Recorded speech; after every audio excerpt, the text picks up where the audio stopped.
Hi, good morning. Can everyone hear me? Welcome to the Russell Center for the Study of Art of the American West. My name is Emily Burns, and I am an associate professor of art history here at OU, and also the director of this center. We are so delighted to welcome you here for the next 2 days for a symposium called Remembrance and Renewal, Celebrating Ethiopian Oklahoman Connections Through Art. And I want to begin with our university's land acknowledgement. And I also included a map here, knowing that some are less familiar with the history of Indigenous removal to what is now Oklahoma. So you can see the trajectories from which people were brought to this region in the 19th century on the screen. Long before the University of Oklahoma was established, the land on which the university now resides was the traditional home of the Haznai Caddo Nation and the Kirikiris, Wichita, and affiliated tribes.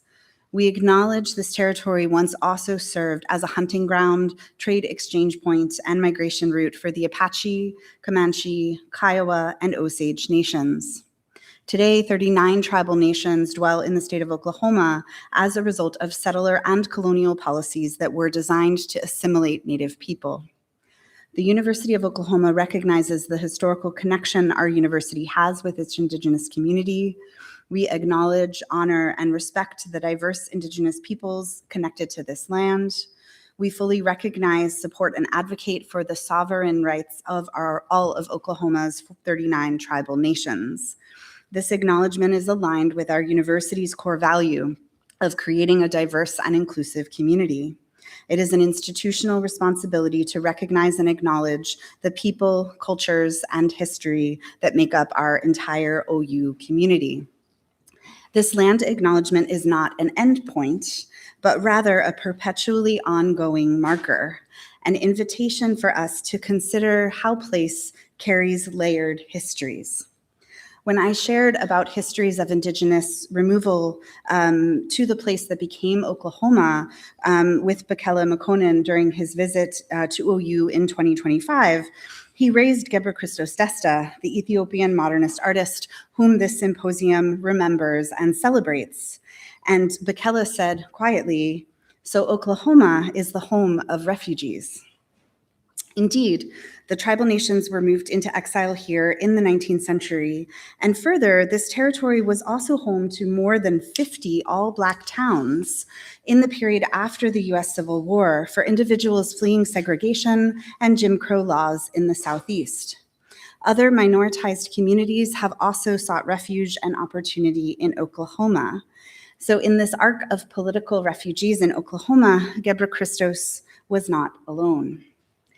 When the painter died a year after moving to Oklahoma, he retained an exploration of creativity, responding to the human experience. He continued to be and to produce light. In this symposium, we seek to renew the memory and highlight the legacy of Gebre Kristos, both for his contemporaries and younger generations of makers, both in Ethiopia and in the United States. At a center focused on the art of the American West, Gebre Kristos' story helps us to see how important global modernisms are in the story of art of the American West, so far beyond the aesthetics repeated in American art history, such as the work of our namesake for the center, Charles M. Russell, a Montana-based painter who was active in the late 19th and early 20th centuries and made hundreds, even thousands of paintings depicting kind of stories of cowboys and Native Americans in a nostalgic Old West. And so Gebre Kristos' lantern, his abstractions, and his still lifes, all made in Lawton, Oklahoma, and all of which are presently on view in the Fred Jones Jr. Museum of Art just across the street, become also part of the story of art of the American West. And they also invite us to think in new ways about aesthetics, about place, about identity, and about the West. The other thread that I want to pull out of this story as we begin is that it strikes me in meeting many of our guests for the symposium and in working with students on telling stories from this history, the extent to which creativity begets creativity. from Gebre Kristos's contemporaries in the visual and literary arts, and students both in Ethiopia and in the United States, to art students at the University of Oklahoma working on a memorial mural in honor of the one that was recently painted over. These are kind of samples that students created for that project. And then here is the final mural, which we'll see together tomorrow. As well as to students in art history, and design, working on exhibition projects to contextualize the longer and wider history of Oklahoman-Ethiopian exchange, as well as making a digital design responding to the Ethiopian weaving that you can see here in the Russell Center at my right. So it becomes really clear to me that the threads of creative connection across time, generations, cultures, and places generated by Gebre Kristos's life and work are still being woven. I need to turn to some thanks. First to Kate and Bekele for co-organizing this set of events with me. It's been such a delight to work with you. The symposium has also been generously supported by the University of St. Andrews Arts and Humanities Research Accelerator Fund, the Merkel Family Foundation, and the Endowment for the Charles M. Russell Memorial Chair here at the Russell Center. Our closing reception and dinner is funded by the Mellon Foundation and the National Historical Publications and Records Commission at the National Archives through the Black Artists of Oklahoma project, about which you'll hear more tomorrow. The Norman Mural Project honoring Gebre Kristos was facilitated by my colleague Jason Saitaki along with Bekele, and Bekele's first visit and the mural itself were supported by the Norman Arts Council with a generous grant, as well as the owners of the building stash where the mural is painted. We also thank the family and friends of Gebre Kristos Desta for all of their support, especially Mulu Haile Selassie, as well as other family members who are here, and of course our speakers. We also thank our Lawton colleagues, Jim Whiteley, who's here from the Great Plains Museum, as well as Jason Poudrier and Sharon Cheatwood from the Arts and Humanities Division of the City of Lawton. We also thank the OU students in the 2025-2026 exhibition preparation and planning courses. One of them's here now, and you'll get to meet them all tomorrow, who worked on these 3 exhibitions on Ethiopia-Oklahoma exchange. And to support all of those initiatives, I also want to thank our colleagues at the Fred Jones Jr. Museum of Art, Chester and Linda Cowan, who are here, who generously lent to this exhibition that you see beside me, as well as Gary Kindle, who is sitting here in the green shirt, who lent some artworks from his collection that you can see along the fireplace. And to add to that list, also Jack Heron brought some materials from his collection related to Ethiopia. Oklahoma State University's Special Collections and University Archives has been crucial to this project, as well as the Oklahoma State University Museum of Art. I also want to thank all of my colleagues at the OU School of Visual Arts, some of whom are here now, for all of their support, and especially at the Russell Center, my assistant, Sharon Burchett, who's not even in the room to hear the thanks because she's monitoring things in the other room to make sure everything's in order. Just giving you a shout out. Thanks, Sharon. And also our student workers who you'll meet over the course of the next couple of days, but Mallory Club is here now. 2 other quick announcements. We have a survey about our symposium online, and we'd really appreciate your comments and feedback at any point, but especially at the end of the symposium. This helps us to kind of build out a report about the successes of the conversations that we're able to have here and also through St. Andrews. So you'll find that QR code at the back of the program, and it's also here on the screen, and I'll show it at various opportune moments throughout the next couple of days. Also, our events are being live streamed on the School of Visual Arts YouTube channel. We always will have students who are watching the live stream, and so if you have questions or comments, please add them into the chat, and we're very happy to bring them into the room and respond to them. I also need to thank Brent Goddard, who is managing that live stream for us. Now, just briefly before I turn things over to my colleague, Kate Cowcher, we're such a wonderfully intimate group that I thought it might be helpful to kind of give a quick wave so that you all can start to see the ways in which you're connected to the histories we're going to be talking about. So let me first ask my colleagues, OU faculty members, to just give a wave or raise your hands. Robert, that includes you. Thank you. Great. And then I would also love to see a wave from any artists, curators, art historians who work on histories of and contemporary Ethiopian art and culture. If you could give a wave, that's all of our speakers. Great, thank you all. And then if you are a family member of Gebre Kristos Desta, could you give us a wave? Great, we're so glad that you're here. And then lastly, we have a few Oklahomans who have lived in Ethiopia. If you could give a wave, Chester, Linda, Jack, Gary, Dan, awesome, great, Acha, wonderful. So we have much to discuss, both formally and informally over the next couple of days. So with those thanks to our many supporters and colleagues and champions, I want to turn the floor to my colleague, Dr. Kate Cowcher, lecturer at the University of St. Andrews. And I also want to note that the next time we will hopefully all be together, it will be to celebrate Kate's forthcoming book, coming next year from McGill Queen's University Press, and entitled Beyond the Feudal Fog, Art and Revolution in Ethiopia. Thank you all so much for being here.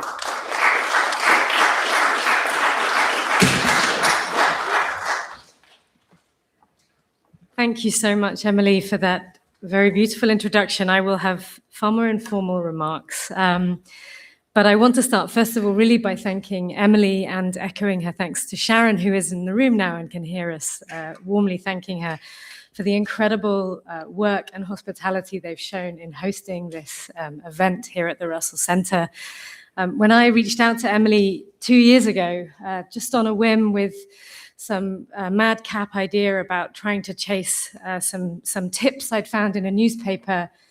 It is a rare thing to find an academic colleague who says, why don't you just come? We'll look at it together. And then not only does that, but takes this project, this conversation around Ethiopia's presence in Oklahoma and develops it just exponentially into student exhibitions, into artworks, into new friendships, new colleagues and connections. So it really feels very much like we are at the start of a conversation here, which is really exciting to me.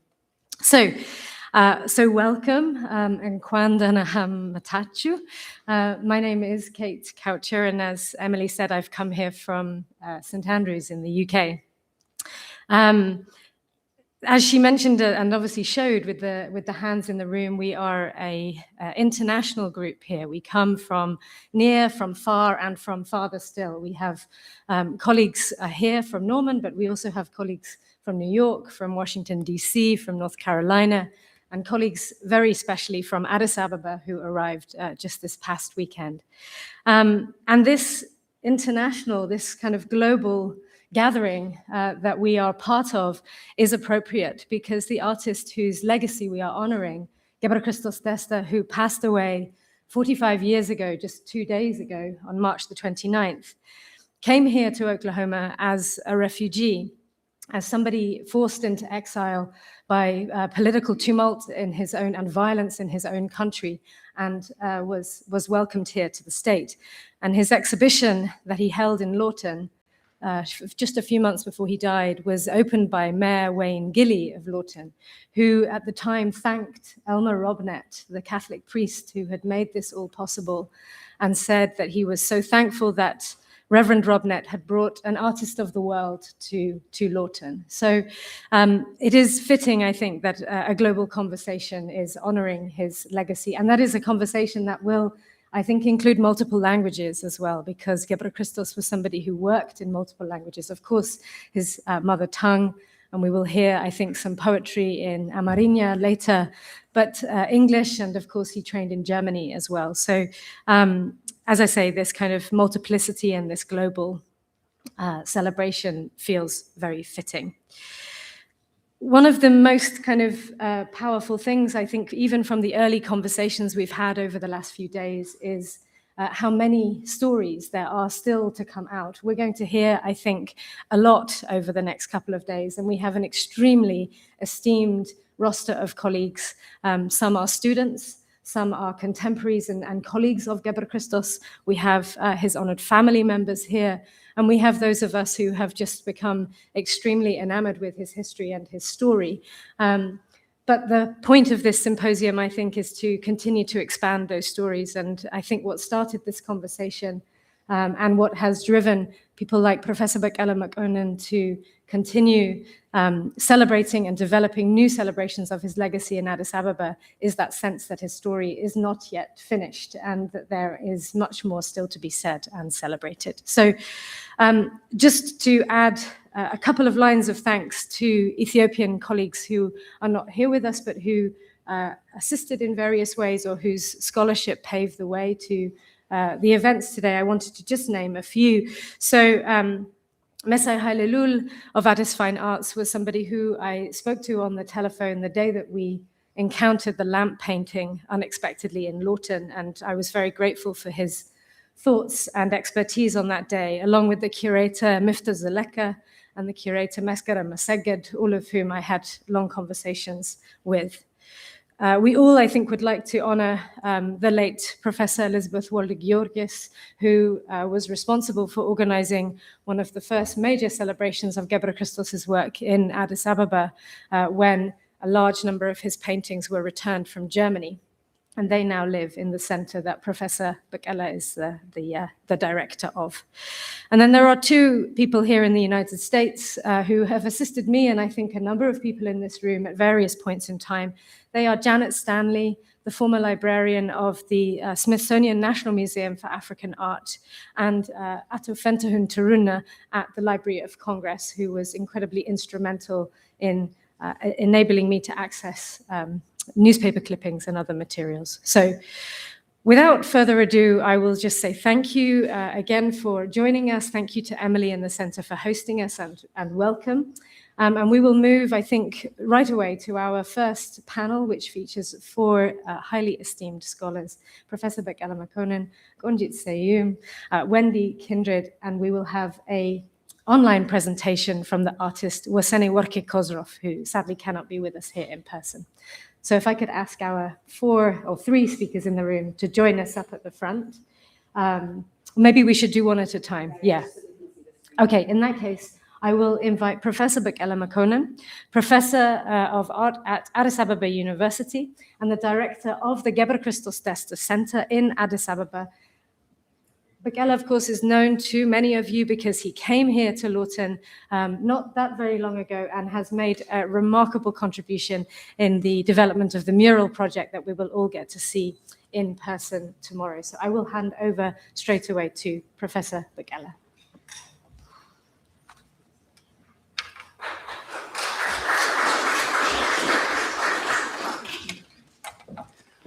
Thank you so much. First of all, I would like to recognize you.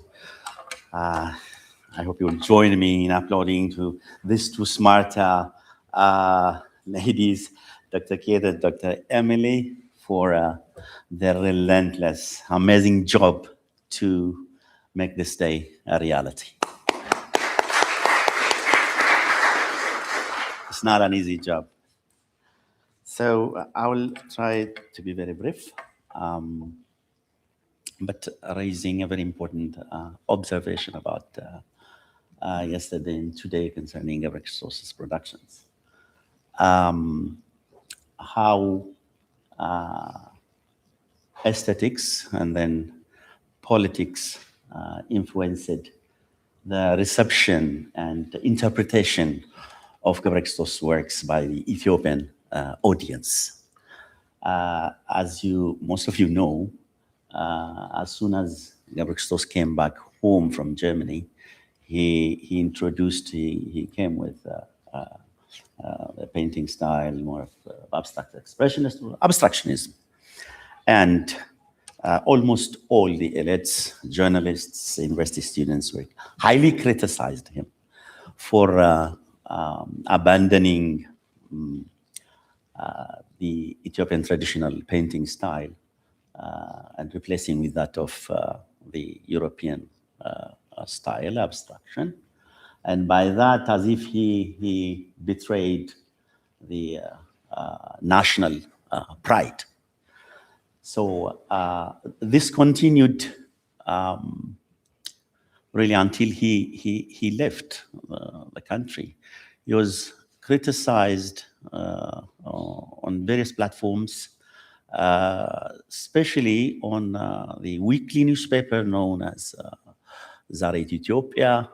He successfully defended always in a written way, as well as on various platforms. But as I said, it continued, the criticism continued. He marginalized, his works were marginalized until he left. And 1981, he passed away. Sharp after 10 years, a new government came in Ethiopia, ousted the military government, and a new system introduced,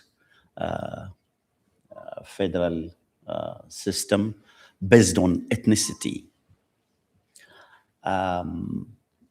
constitutionally supported. And people were not happy about it.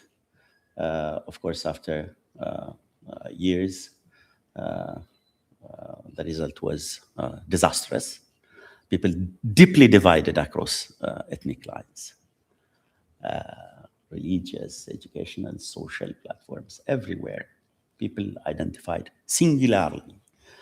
So that distrusted the people.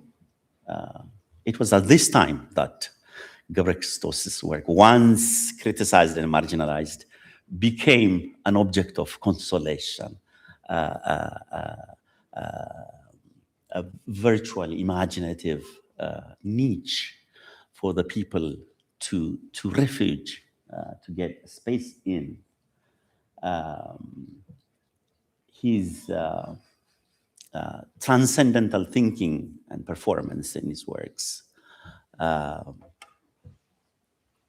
and the way he sees things. He's not expressing, he's not painting the visual physicality. He goes into the soul of an object, the soul of an idea, people. So this sophistication, this transcendence attracted the people to get a refuge in, escaping from the system. Just to what it looks like, what I'm saying, what it looks like, just want to show you randomly picked and organized video and audio from a recent annual celebration of Gebre Kristos Day. Just start, when I show you, just stop it.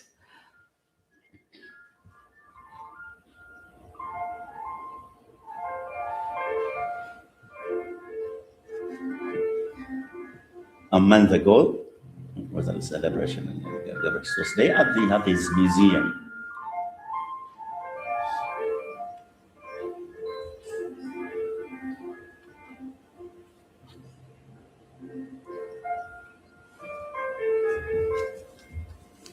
Stop it. Stop it. Stop it. Yeah. Let it be. No problem. Okay. Just to show you, for the constant of time, I randomly selected for where the poem is. Yeah. As you see, this is one, and the other one is two productions I brought. One from his poems, and the other one from his paintings. On this celebration, from all walks of life, people were reciting his poems and their own as well, which they created for the day or for Gebre Kristos' works. As you may hear they read the sophisticated, as I said, the transcendental, the heavenly, the philosophical works of him. They get the sense of niche, as I said, that goes beyond the division. Go on, let's hear the poems.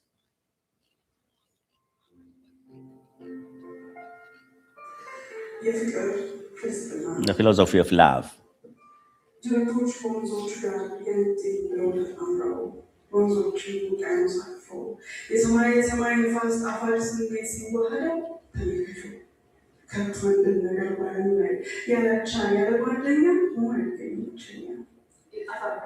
Stop it. This is the most loved and read poems of Gebre Kristos these days. That is just literally to just give you a clue. It's not a professional translation, even though there is an interpreter. It is a stranger to universe or a stranger to the cosmos, something like that. I ain't no a fractional joke. If it is death, let me die a second hundredth. I delve into a corpse's sleep of eternity. Bestow me road unexpansive. A journey to the polar extreme, passing through the worlds in a speed of light. Let I be the son of a sun, unveiling what's all across the board, just like the abode light of heaven. Jumping, raising curtains of the heavenly outer space until the non-existent comes to life, the deceased awake. With big steps from the earth to the moon, from the moon to the stars, from the sphere to the others, I speed traveling. I fabric my edifice on top of the sun. I ain't no a fractional joke. Let I burn in billions and millions of hell, from the millions flames of hell and fire. Bestow me an expansive road, and so on, so on.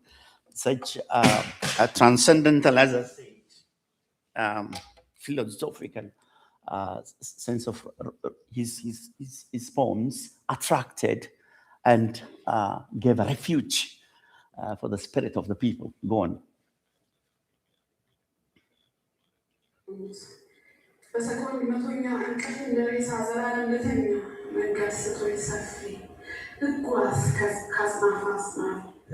This is his son.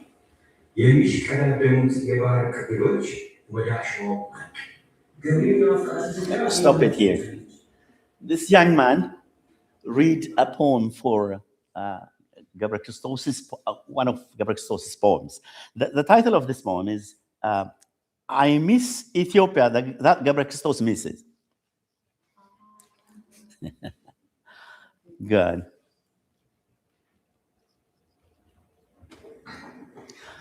Here, stop it here. Yeah. The next is the what we did on the celebration last month. We brought out his famous painting, abstract, semi-abstract, something like that, Golgotha, right in front of the audience, the people, the ordinary people, and allow them to speak whatever they feel, any interpretation. You remember the people didn't like before. He was criticized for his non-realistic, non-unnatural way of treating painting. But this time, it was amazing. People, ordinary people, all ordinary people speak here, non-art. We allow them to speak. They philosophize. They loved it. They were expressing, they were interpreting that Gebre Kristos didn't mimic the physicality of Christ. He is now painting the physical body. He's beyond skin, beyond geographical identity. He painted love that has no boundary, and so on, so on. It was amazing. Thanks God to see this conversion. I mean, 360. Yeah, let's listen to them. This is an ordinary person, elementary school teacher. ሰዓሊና የኢትዮጵያ ሀብት የሆነ ሰው በዚህ ቀን ተገኝቼ ለማቅረብ በመታደሌ ደስ ይመስለኛል። በዚህ ስዕል ላይ እሱም ሆኜ መናገር ሳይሆን እንደ አንድ ዜጋ እንደ አንድ ማህል.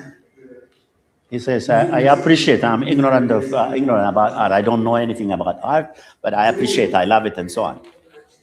And this lady speaks about the blood that makes human beings equal. This is from a road authority or a friend of Daniel. Where is Daniel? He knows him, fortunately.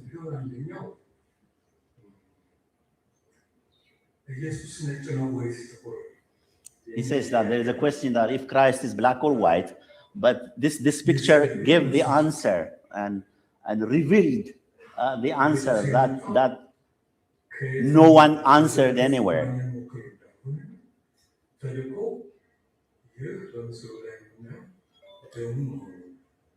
Gebre Kristos, Gebre, ይህንን ነው በየትም ዓለም ያልተገለጸው ይህንን ነገር ነው። Gebre Kristos revealed a truth, the equality of people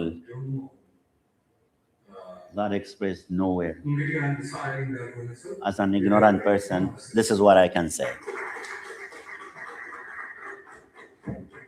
And this is a journalist from national TV. Gebre Kristos painted that our equality. On social media, we see that ethnic conflicts and so on, but this guy,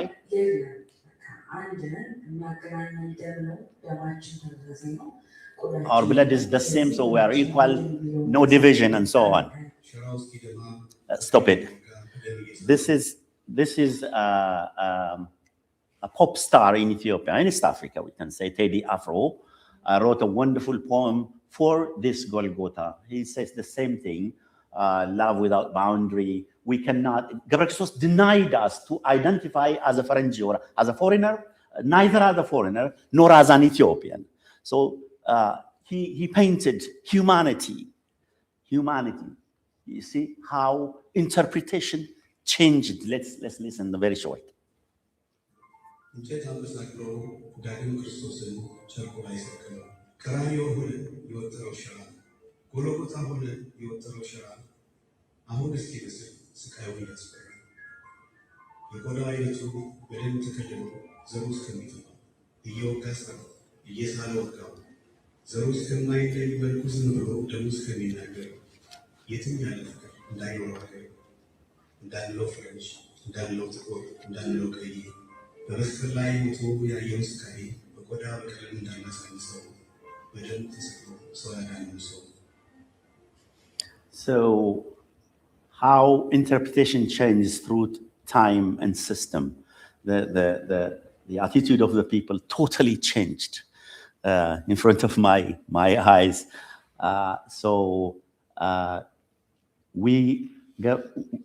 Gebre Kristos should be represented above a single identity. He's not confined in a single identity. He's not a singularity. He's above this territory. So he liberated before he died himself. And after his death, he liberated again the entire nation. So he should be represented the right way. So I cannot hide the way he represented at his graveyard, but that should be changed. Thank you for your attention.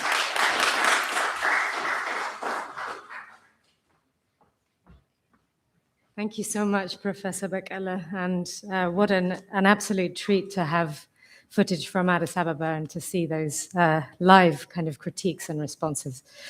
I would now like to ask my good friend Konjit Seyoum, esteemed European, but you are a little, Ethiopian curator, the once leader of one of the most important galleries in Ethiopia, Asni Gallery, profoundly important institution in the 1990s, 2000s, and into the 2010s.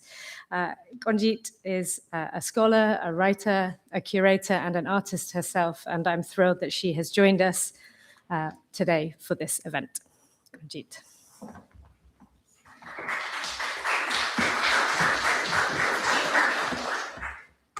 I'm going to try and do something. If it works.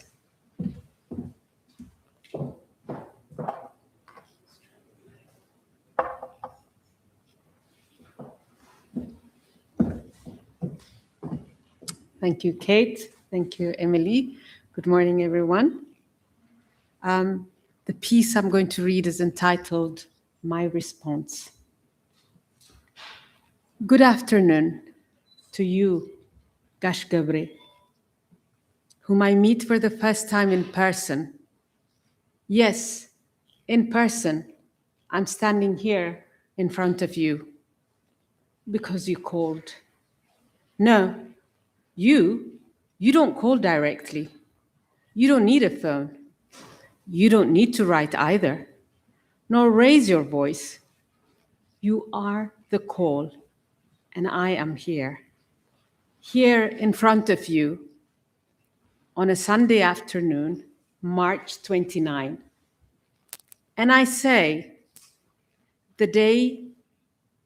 March 29, they say the day you passed, and I say the day you surpassed this world.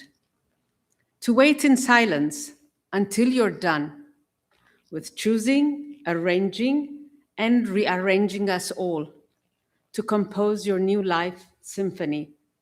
Here I am, as one of your words, as one of your sounds, as one of your strokes, whispering, to dare add to your existence list, painter, poet, teacher. Here you are, I add, painter, poet, teacher, curator. Yes, curator. I'm holding a booklet in black and white, retrospective, City Hall, Gebre Kristos Desta, June, July, 1977.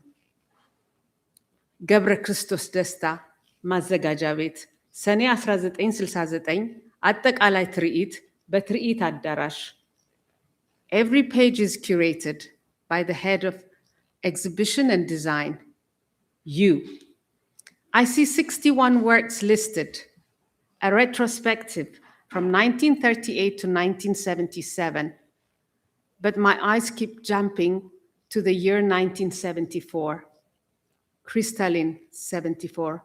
What has happened, 74. Oh, happy day, 74.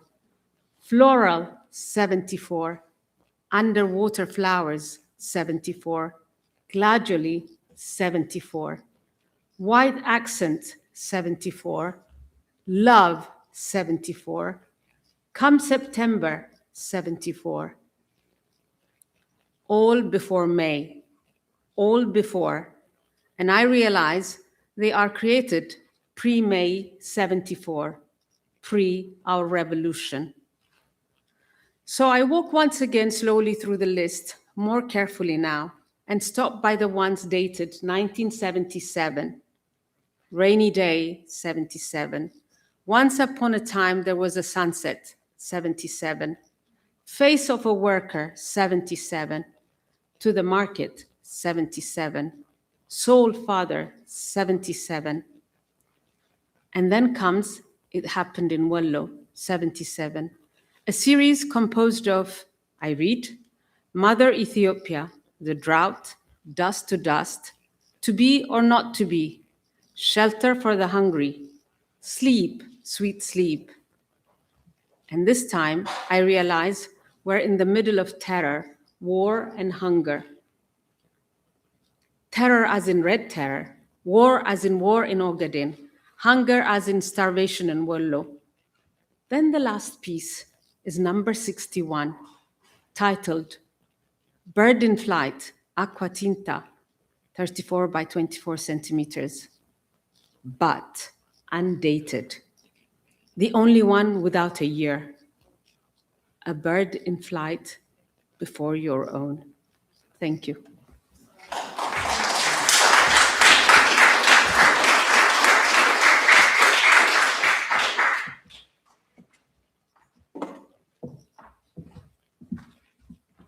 Thank you so much, Konjit. That was incredibly powerful, and particularly to have that sort of rumination, having been in front of the grave just 2 days ago.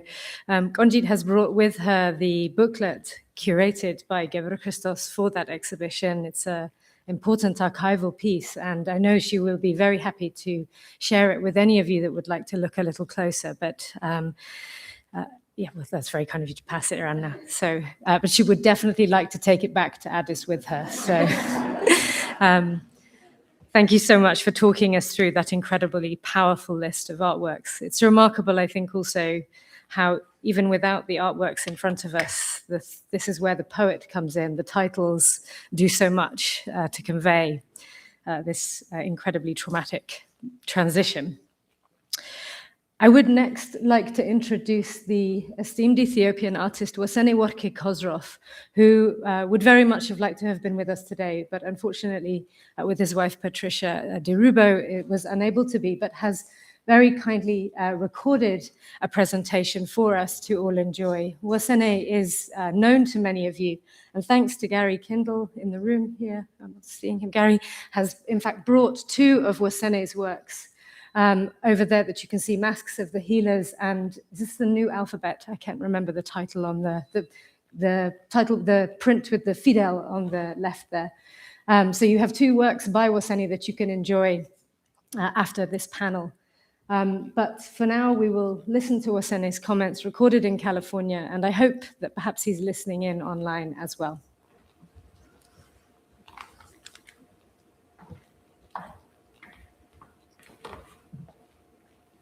Hi, everybody. This is Wosene. I live in Berkeley, California. I am really honored to be invited on this moment of celebrating Gash Gebre's life and experience. And I'm sorry that I am not around with you guys, my fellow friends and artists, and it'd be wonderful to hear what you all also will be sharing your experience. But Gash Gebre, literally was a teacher to me from second year to 5th year fully. Gash Gebre was very critical, and he sort of knew how to draw, but he draws very differently than I remember. And we thought, because we do a lot of naturalistic drawings, and we're a little bit pretty fancy on that sense. And Gash Gebre had a style. We had no idea what style of development of personality, of the way, of the direction. And so we sort of criticized him on the side and sort of gave a little kind of grasshoppers, we think he doesn't really know how to draw, but he really doesn't know how to draw. We just can't to see. But further down, his critic in the class was very, monumental. There's a great deal of foundation into it. The criticism is not a personal, it is about the growing into the painting. How do you compose it? How do you see? Because he makes very poetic kind of criticism at time that he shows you where colors not to be. I don't think he ever wanted any one of us to paint like him. But we of course, we run around to see if we can really follow our teacher at some point. But like had much of foundation and interesting experience where he studied in Hamburg at the time, and Cologne, I'm sorry, and he coming to School of Fine Art and having to do this teaching, I was always following it. I remember my closest friend, who's still alive, had the semester, and I'm surprised that he's not around this gathering. He should have been one. We both were, even from the first year to the 5th year. If that doesn't become first, I become second. If I become first, that doesn't become second. So we even graduated the distinction by through Haile Selassie's award and all that. But what has happened is we're really paying probably to Gash Gebre because we are continuously going to his studio. There was only one that I know. I still see it. Going to the studio to get a white paint and turpentine, that has to be provided by him. And he doesn't touch it, but he will tell us where it is. And we really sneak to see also what he's doing, his landscape, his portrait. We didn't know how far he was going, but we were curious. Who else was working that time? I don't know anybody else. I didn't quite find a number of them were ever made. There are some, most of you probably really do know. But Gash Gebre is a monumental way in a global, international art scene. And what can I say? Right after that, I remember having to do a show. I kind of a distinction, before the distinction, honor, we did a painting. I remember I did a painting, he gave me an award. That was like a graduating program, graduating work of art, which I did the time, and he was very happy about that. And the director was very happy about that subject because he thought that was a very good painter. I should have done a lot better. The subject, like a war, and I never really was interested about a war. It was about a feudal system, what was falling apart. That time, the house looked like the scene and all that. Even at the point I bought that painting, $250, and the director said, "Where the hell did you get this money?" That was a lot of money. Of course, my painting gradually sort of really broke down because it was gold, and my mother really didn't know what to do with it. So she was roaming around and all that. But anyway, that's another story. But Gash Gebre had a much serious, strong vision to the rest of us, to teach us, to show us where to go and how to do it. And further down, Gash Gebre left the art school. Suddenly, I don't know what happened. And in the moment of that year, myself, Seyoum, Bekele, another artist, another artist, myself, the three of us did a show at the city hall, the municipality city hall. He was running the gallery. It was just a temporary gallery it was, and it was a very nice show. And then I haven't seen him after that. We hear about him very rarely. It was a very critical time, kind of red terror, maybe more of that. And wasn't that I was myself, really curious where I sleep, where I go, and when many of us did that.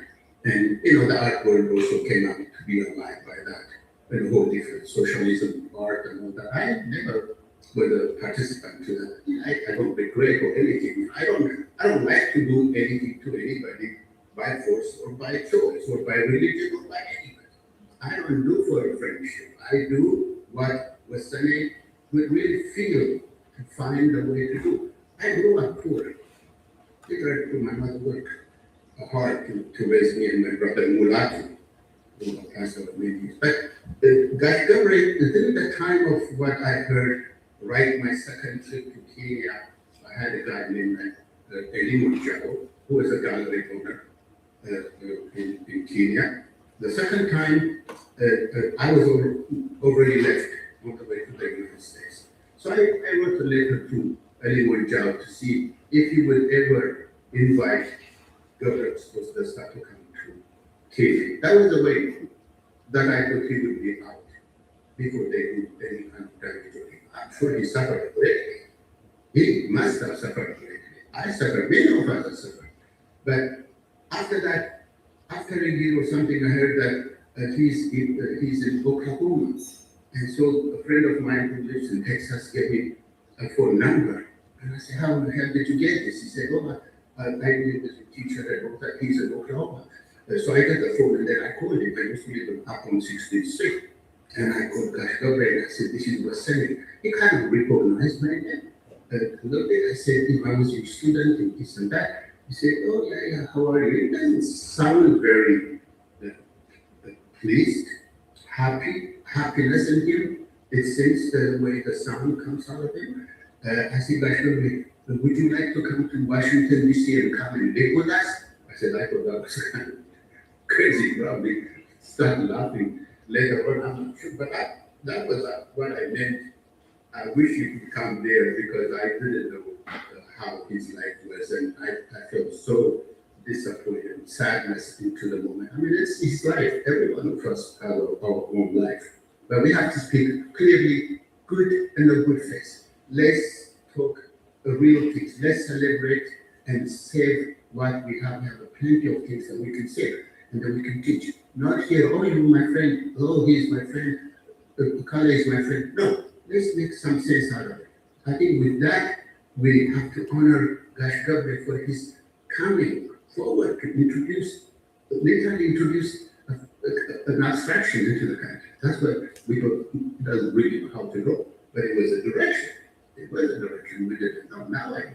So that's what I really think what has happened, and that was the last talk that I had with Gash Gebre, and I never told him again because it didn't seem that he was very pleased to move anywhere. He wasn't pleased. I heard at some point, so people off and on, he was really unhappy. And I can imagine how anybody would be so in a situation like that to be alive and then do his work or her work. So anyway, this is really what I have. Think of him. I think all of you guys stay strong, and thank you very much for the group or the institute that invited me to come and give this what I do. And if anybody ever want to call and come, I'm here. And I have actually a show in New York City, just still going on for another week or two. It just opened not too long ago. I was there, and it was really nice show. I would say, please be there if you can, if ever get a chance to see. But otherwise, I hope we see each other next time. Yeah. Wish you good luck to all of you. Thank you again.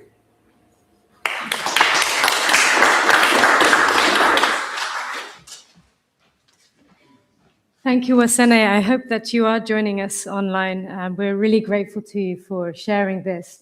Oh, I was just going to say that the slide, in fact, that was the two paintings that were next to Wosene were paintings that he sent along to be shown with his talk. And they kind of show, as Patricia, his wife, described, the kind of bookends of his career. So his thesis artwork that he referred to was the artwork he produced as a student of Gebre Kristos at the art school in Addis Ababa in 1972. And then we can see the remarkable journey he himself went on as an artist in Ethiopia, certainly to Kenya with Elimo Njau, and then to Howard University in Washington, D.C., where he worked with Skunda and Jeff Donaldson and others. And we see a very different, remarkable abstraction emerging. And this is a work, as he said, on display currently in New York at Scoto Gallery, if anybody happens to be going anywhere near there.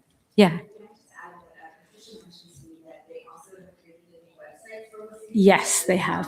So there's a lot more images and stories and biography and critical reception. So check out the website. Yes, exactly. So yeah, you can learn much more about Wosene on his website.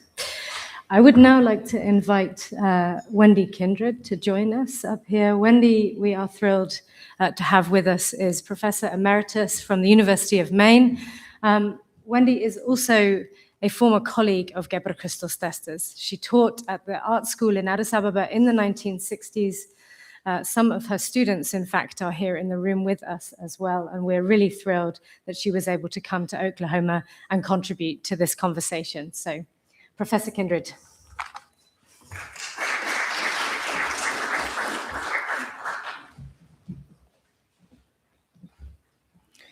It's amazing to me to be here, I must tell you.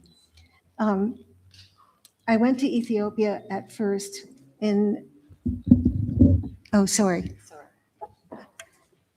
was in my 20s, in the late 1960s, the second half of the 1960s, and was thrilled to find that there was a fine art school in Addis Ababa, and I applied for a job there.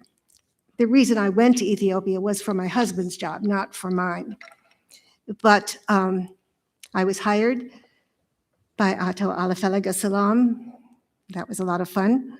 And because both he and I, at different times and not knowing each other, had studied art in Chicago. So we had a lot to talk about to start with.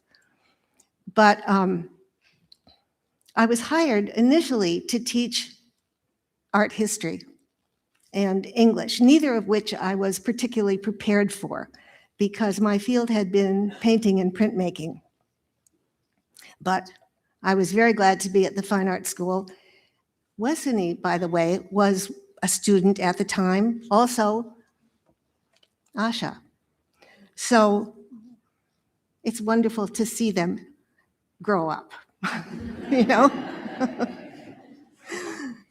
I have seen them at different stages since then. So anyway, teaching art history was from a book called Art Through the Ages, which was published in the 50s and had no color illustrations and covered only European art, except for ancient Egypt. So that's what was taught. And the curriculum you started as a beginning student at the beginning of the book, and by the time you finished, you should be at the end of the book. So it took 5 years to do that. So I had art classes at different levels, art history classes. And one day, I went to class, and my class did not show up. They were small classes, 6 or 7 students, mostly young men. But nobody came to class that day, and I did not know why.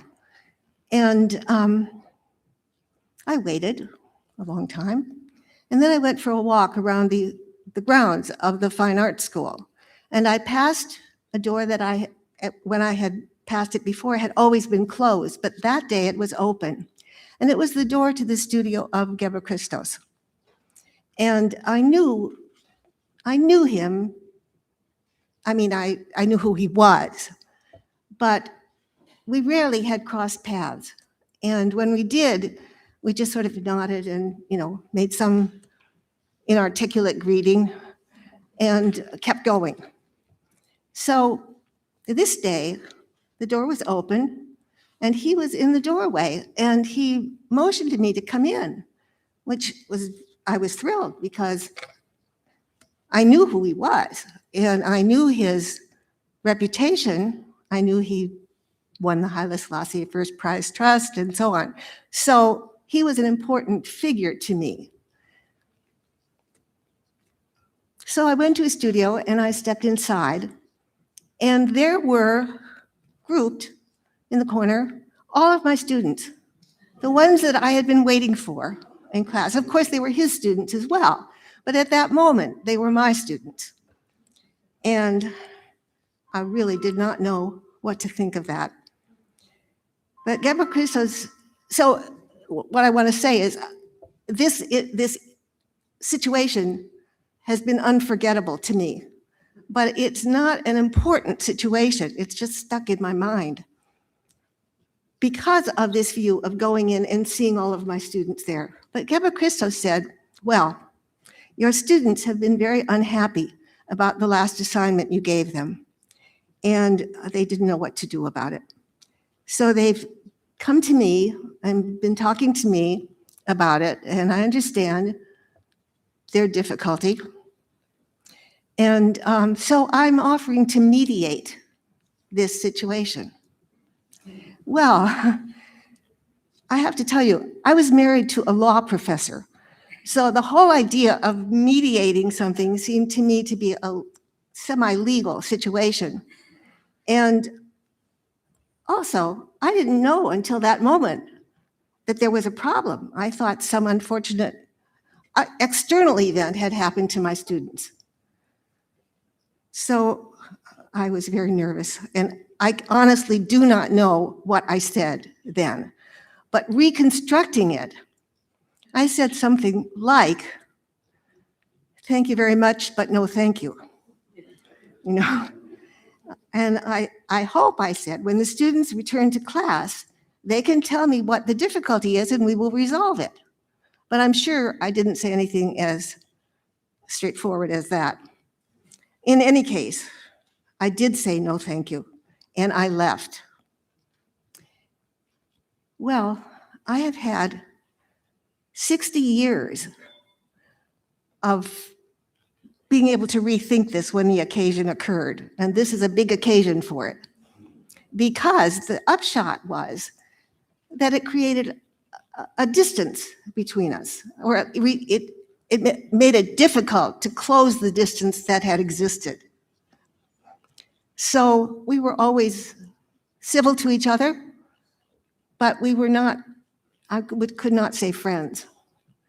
And I did not get to know him terribly well. Well, that happened at the beginning of a 4-year career, let's say, of teaching at the Fine Art School. The first 2 years were art history. The second 2 years, I taught printmaking, which was much more my field. And it allowed me to participate in the art world of Addis Ababa a little more directly. So I had exhibitions and I met other people in the arts, not necessarily painters, but writers and so on. And that brought out the question of Gebre Kristos as a writer. And there was a poetry reading scheduled in 1968, which was towards the end of my, I didn't know yet that it was towards the end, but towards the end of my time in Ethiopia. And Gebre Kristos was going to be reading poetry along with 5 other poets, a couple of whom, one whom I had gotten to know very well, Solomon Desta, because he was hanging around the art school and writing about art. So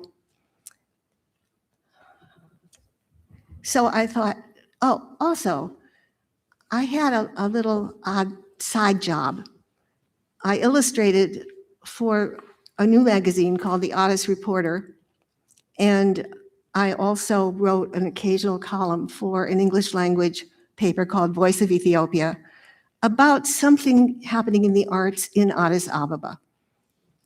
And I thought the poetry reading was something happening in the arts, and I thought I should write about it. But this presented a problem because I don't speak Amharic. And I would not understand most of what was said.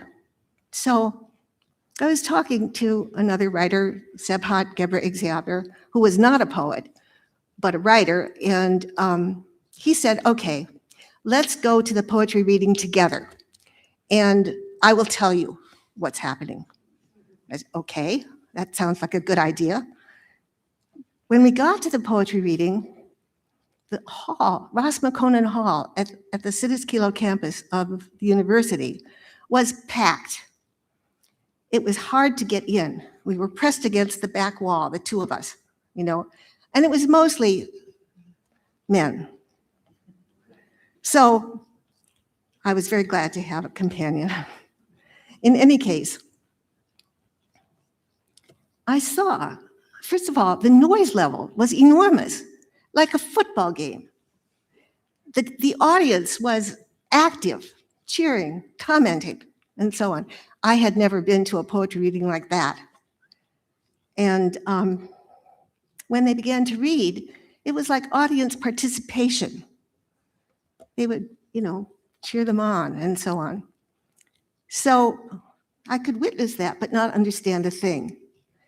And Gebre Kristos was the 3rd poet to read. And he didn't read, he recited. That is, he memorized the poems and recited them. So his presentation was very direct and had an emotional quality to it. I say that because somebody told me that, not because I could observe it. And I could see from the audience that he was a hero in poetry.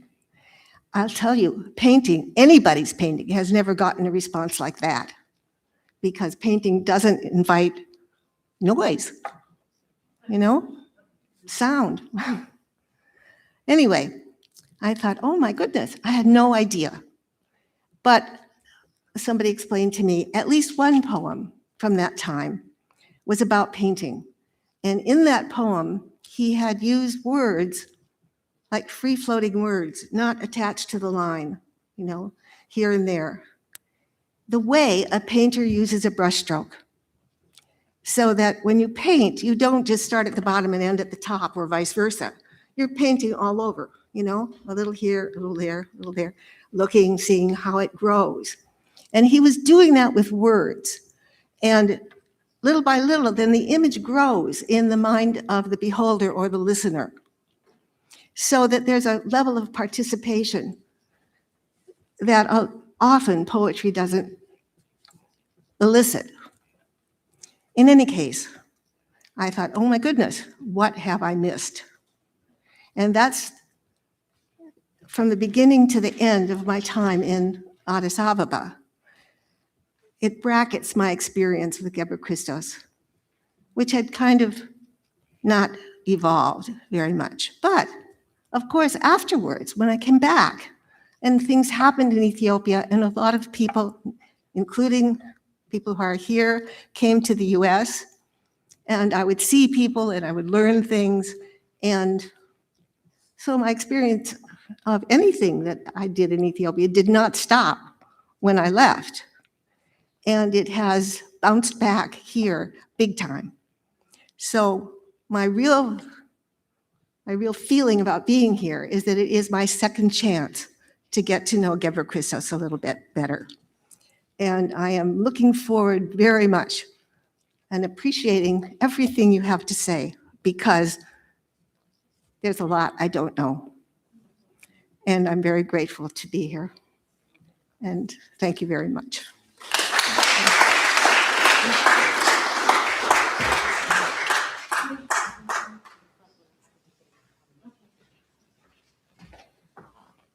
Thank you, Wendy, for that profoundly moving testimony, and for once again providing us with a real kind of a feeling for what it was like to be in the space, in the presence of this person. We really value your contributions today and your the opportunity, I guess, that you have to reconnect. I'm going to invite Professor Bekele and Konjit to come up to the front, because we have plenty of time now, in fact, for conversation and for questions. So if you'd like to come up here, we can sit together. Should I lift this microphone down? Okay.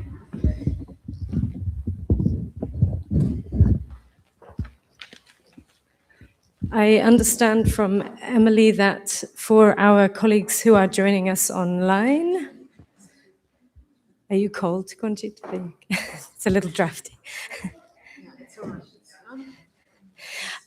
I understand if you're joining us online, there is the opportunity to post questions in the chat, and you are heartily encouraged to do so.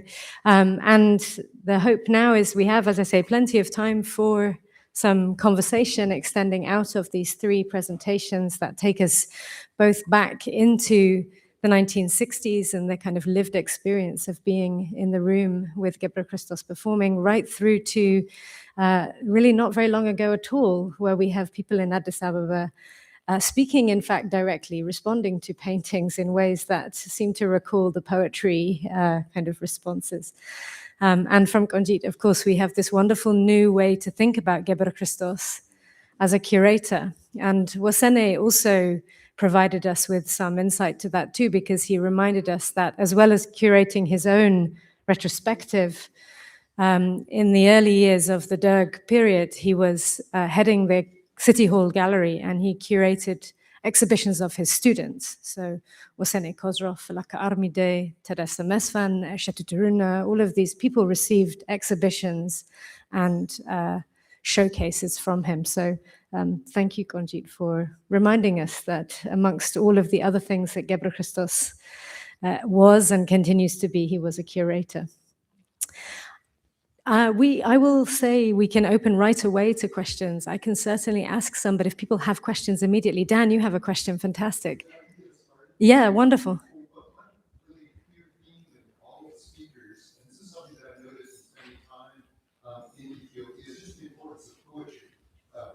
I've always been amazed that my friends in Ethiopia, from engineers, university administrators, have self-published so many different books of poetry. I think this is something we'll come back to later talks as well. So many artists are also poets. poets. And so I'm just curious to hear what your panelists have to say about this relationship between poetry and art in Ethiopia. It's a really powerful relationship. Bekele should start. Yeah. Yeah, that's true, Danny, right? Ethiopia is a country of poetry, like maybe Slovenia, very close. Everybody writes, recites, reads, in his entire life. I think, to my opinion, I've been thinking about why this is a deep culture. I think, in general, Ethiopia is a country, is a verbal country than visual, to me. Maybe this needs a research, but I assume maybe for a long-standing Christian culture that encourages believing without seeing, maybe. And in the traditional churches hosted by monasteries, they recite everything. Visuality is less there. So the auditory culture is encouraged more. So it needs research anyway, it's true.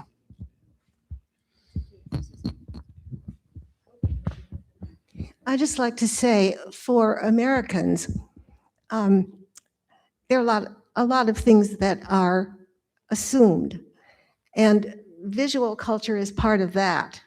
But what I found in Ethiopia, I can't speak about Ethiopia now, but half a century ago, I had students who came to the art school were interested in art, but even so, they had not been introduced to it early in life, by which I mean what we think of as creative arts. It's not that there wasn't art, but it served a specific purpose, and there were specific people who did it.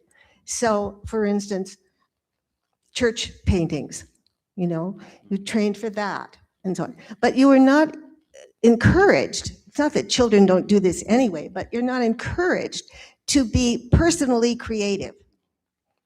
And so I had students in fine arts at the art school who had not used their eyes in that way.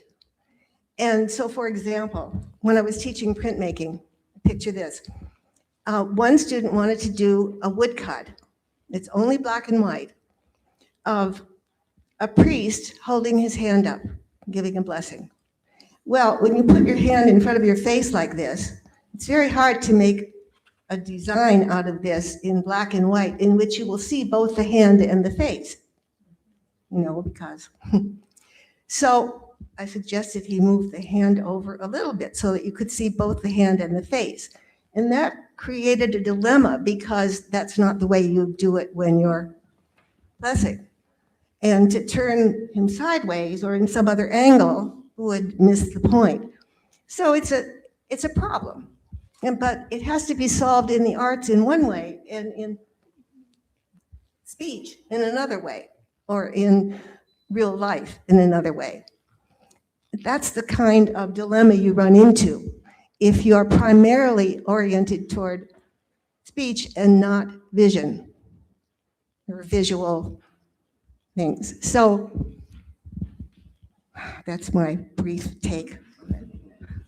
I recall something connected to this. Always thinking about this. Why verbal and not visual? Once I observed when I'm driving down to the south, I've been looking to the plaques on the streets. I've seen an economy of sensitivity and economy of words than images. Those plaques were about warning car accidents. Images are very difficult to see, like accidents on people, the brain damaged, and you can see the inside out and so on and so on. The visual is to the end, but you see the text, just very economic, take care and nothing else.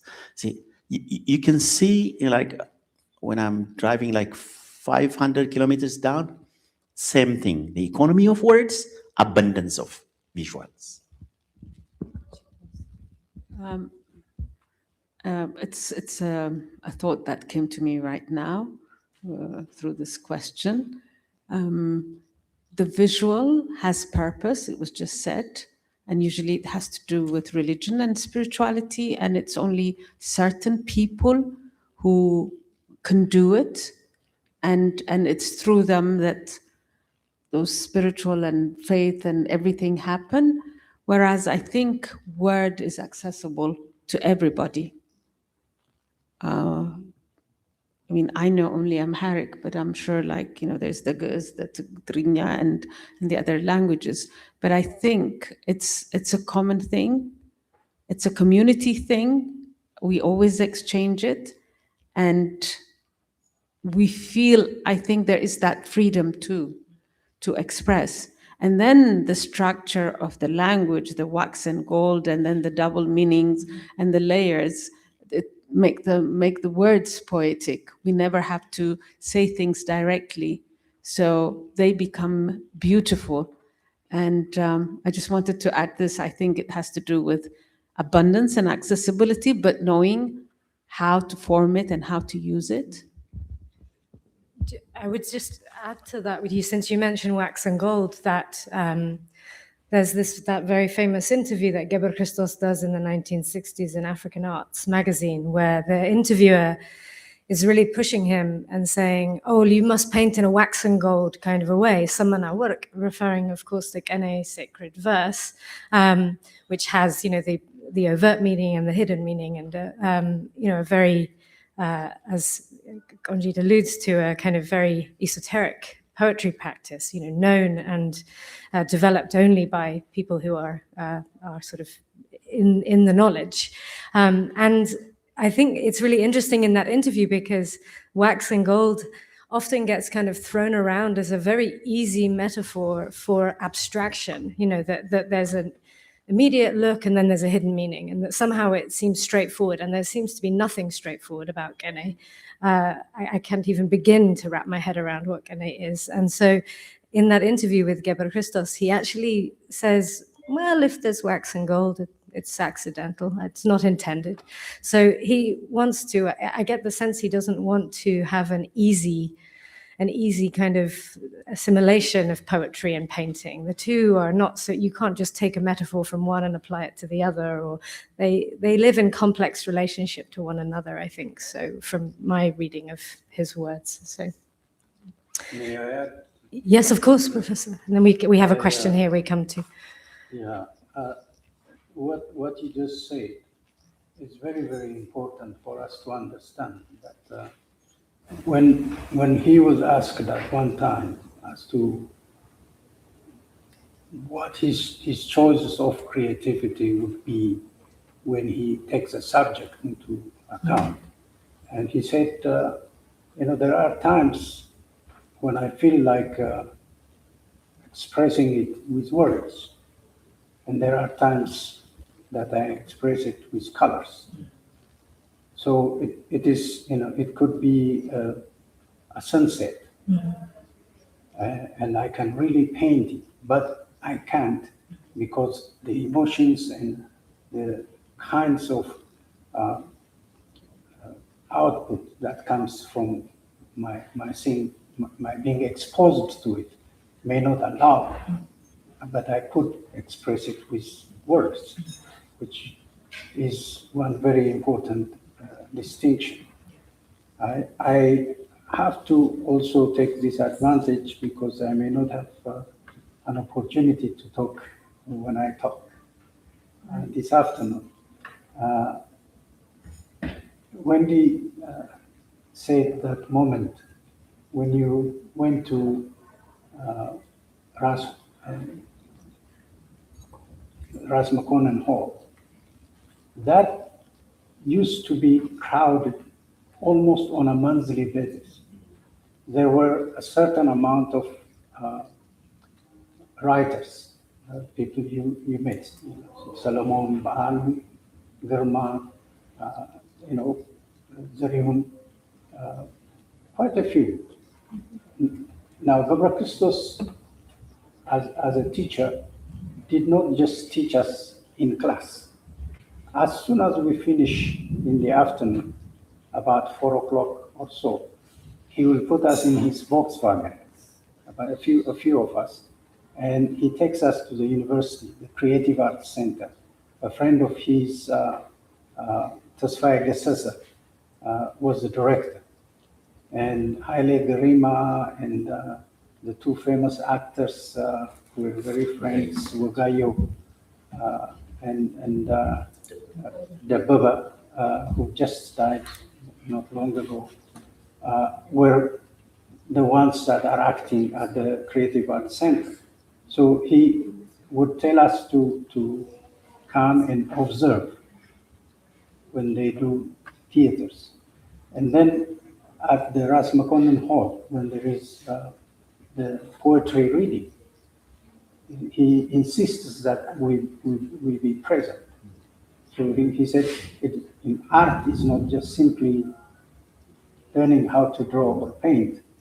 It involves a whole lot. So the reading itself that you mentioned, he read, when he recited, he was like an actor. He actually galvanizes the whole, room by shouting with words that is like accentuating with paint. And I was so impressed when Konjit totally took me into a whole different level of understanding Gebre Kristos, the curator. It's not just the curation aspect of that, but also how he titled his paintings. And each title, which he read one by one, giving you the sense of his emotional level, his involvement in that abstraction. And so that is something that I wanted to point out. That's wonderful. Thank you, Professor. Yes, we have a question here. Yes, first I want to make a statement and then I'll pose a question that's interested me. Gary Kendall has been back over there. I've never returned in 70-some years. And I get online and listen to today's music, Ethiopian music, and different things. And so I've watched 70 years of change. Now, this lady made a statement that I thought was very interesting. We went to Gebre in 1952 with the intention of starting a school, agricultural school, to study coffee and agriculture. But my mother was a music and art major here in Oklahoma, at Oklahoma A&M and at OU. And so while we were over there, because mother was a music and art major, they had her at Gebre teach music and art.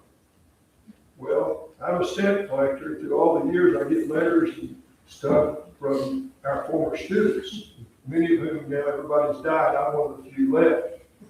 And the most interesting thing is the thing that the students told me, it ties in there with something you just said, they had no background in music and art before we went there.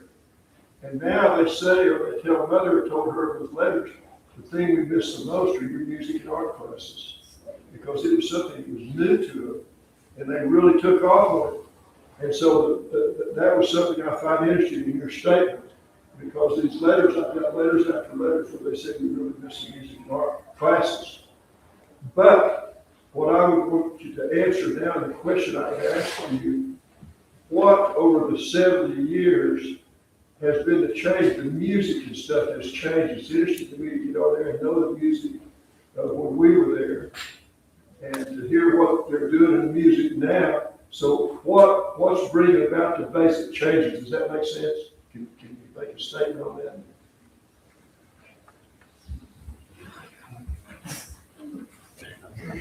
I mean, that period has, I mean, not, yeah, I mean, we can speak in years ago. Is anybody a musician in the room who wants to speak to that question? We can speak more broadly, of course, to it's huge. I mean, part of the reason we're here is because of major political tumult in Ethiopia, which has had huge consequences for the visual arts and creativity, broadly speaking. The revolution of '74 and all of the changes that came with that. Well, something I should have mentioned, we lived in Chimney, we moved to Addis Ababa. I went to prep school at Addis, as a North American school. Then we moved to Emerita, and we were there when it was Radio Wosene and Cowcher station. And Mother was the first contract teacher there, certified in the United States to teach at Cowcher station. And you know, Radio Wosene and Emerita, the host there at Cowcher station was a radio station, and we listened to everything all over. So what I think I have observed in looking at Ethiopian music and art on the computer now is the American and the worldwide radio situation. The Ethiopians have had access to all that. It has influenced them, I think, when I listen to the music. I think the U.S. music has influenced their music. Would you agree with me on that? I mean, And yes. I do believe that as human beings, we are initially influenced by our immediate environment. And then any experience that we have, whether we saw a white man or a white person for the first time, it leaves, without even communicating, it leaves a certain amount of observation. The way that person is dressed, the way that person is talking, the way that person interacts. Now, beyond that, there are influences, yes, through the radio, the social media of the time. But what is most important is that anyone who came to Ethiopia from a foreign land comes with their own values, whatever they have achieved through their own culture. So that we have been blessed in some ways, but also cursed in another. Because we had teachers from Canada, Canadian missionaries, we had Americans, we have British, we have French. All those came with their own influence, with their own values, and tried to leave something with us.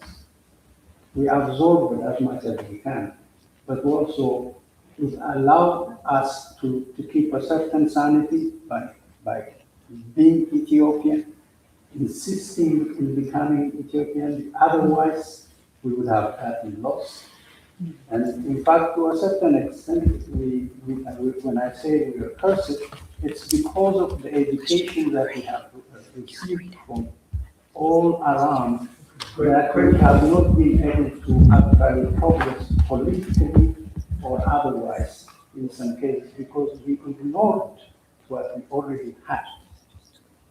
We ignored the local wisdom, and that did not help us in articulating ourselves as human beings, as people with culture, with all kinds of stuff.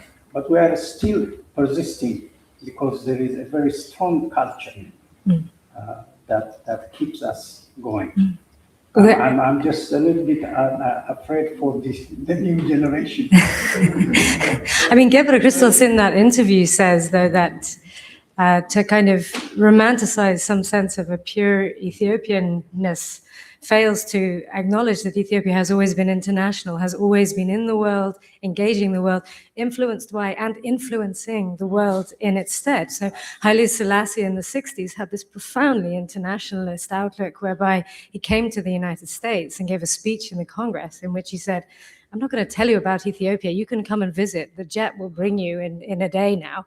So this sense of influence, I think, is something that Gebre Kristos himself found problematic. I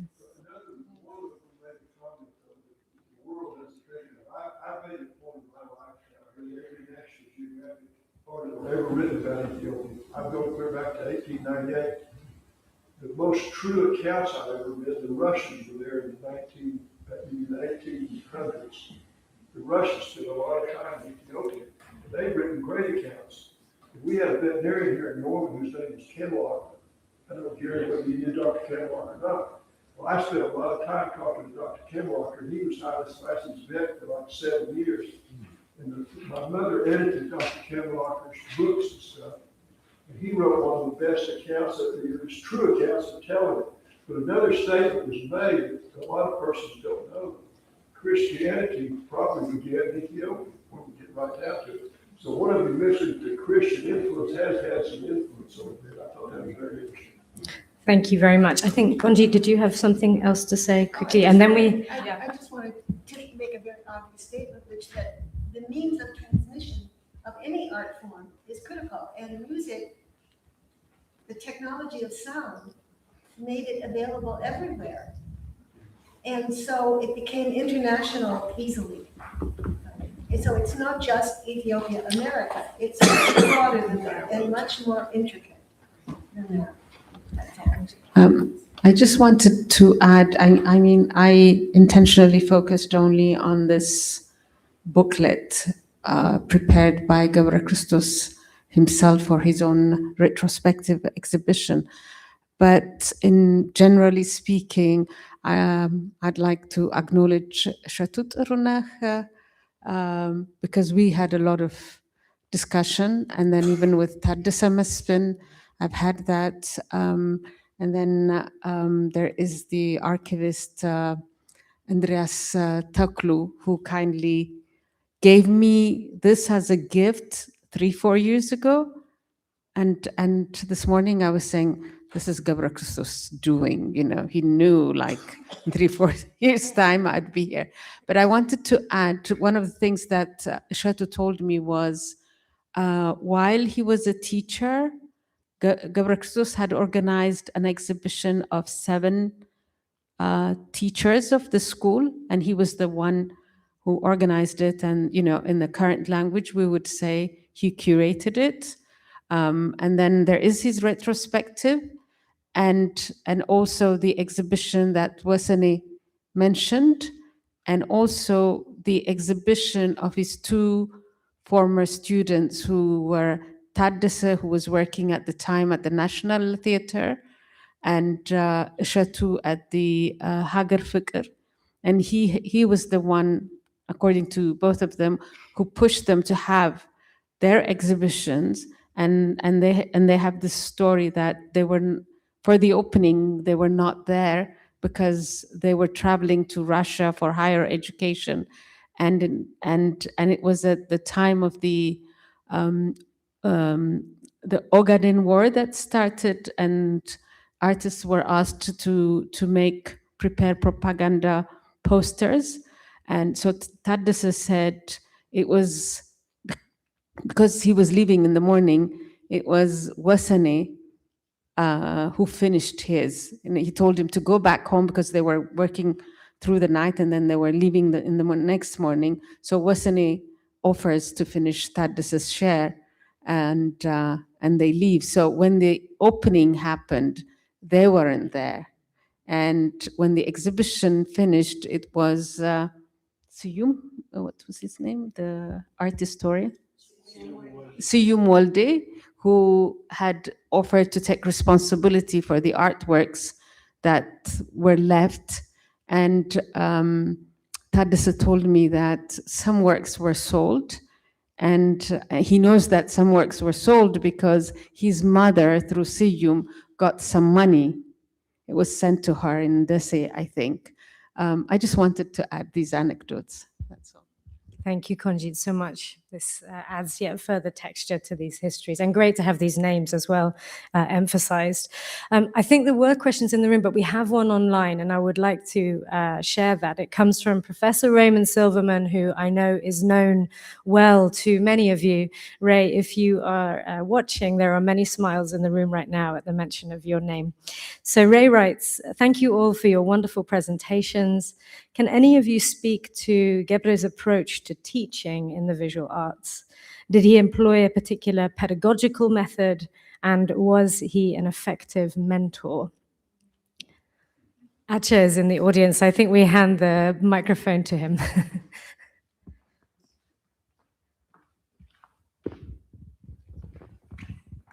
Yes, Ray, you have asked a question that is very, very important. One of the qualities of Gebre Kristos as a teacher was never an imposition on any technique or what he does. He actually was very sneaky, that he comes to you while you work, and then he says, this yellow does not necessarily work with the thread. If you were to just simply try to look at gray, they really sing. He talks just in that manner. He had a way of facilitating rather than dictating, or he had a way of telling a story on your own drawing to the extent that you realize later that is what he was doing, that giving you an idea of how to deal with nature. It is not the imitation, it is how you see. This was a way of his teaching. And if he found you sitting on the by the door, going toward facing Menelik school, and you are not doing anything, and he will come and say, "Mandino."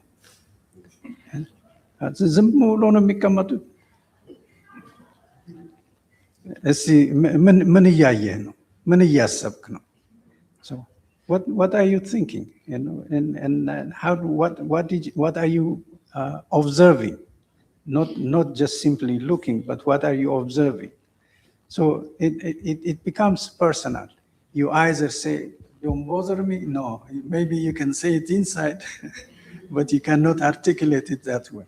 But you realize that he was trying to make you think, even when you are not working. So when Bekele talks about how he deals with this transcendental approach, it is because he wanted us not to just simply paint for the sake of painting without having to deal, because we had to learn as students a specific way of doing things, like a still life or what have you. And when he does still life, like the lamp, he's not just simply imitating the lamp. He's talking about how to bring light. Maybe it is a personal light, or also something that can be passed. And if you look at the piece that you showed, it is not just simply the lamp by itself, it is also a reflection of the lamp. So there are, a kind of a double entendre. So it is very important as a teacher he wanted us to be more than just simply someone who can draw. It is the very idea of putting us into the Volkswagen, taking us to the university, and then we will be actually not just simply going to see the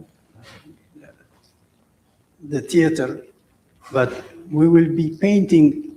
There was a creative arts center, and under it there was a space. So he actually made it possible for us to get easels, and he said, from 4 o'clock until 6 o'clock, 2 hours, you work here. If your home is too far, you leave. If it is nearby, you can stay more. At the end of the month, or towards production of a theater, we will come out to the stage, and pay rent by painting the background or whatever was needed. And Tesfaye, gave us some idea about the story in the act, and we will be also observing at least about 2 weeks to 1 week before the production, so that we can be able to absorb what was going on in that play.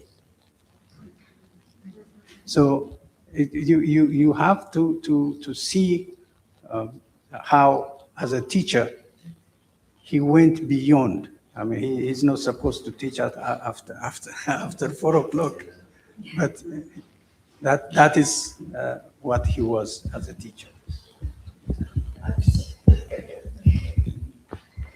So for my presentation, actually, I interviewed several people, including Shatu Tsironas that you mentioned earlier, because I was not lucky enough to be taught by him. So I was curious enough, to hear it from his students.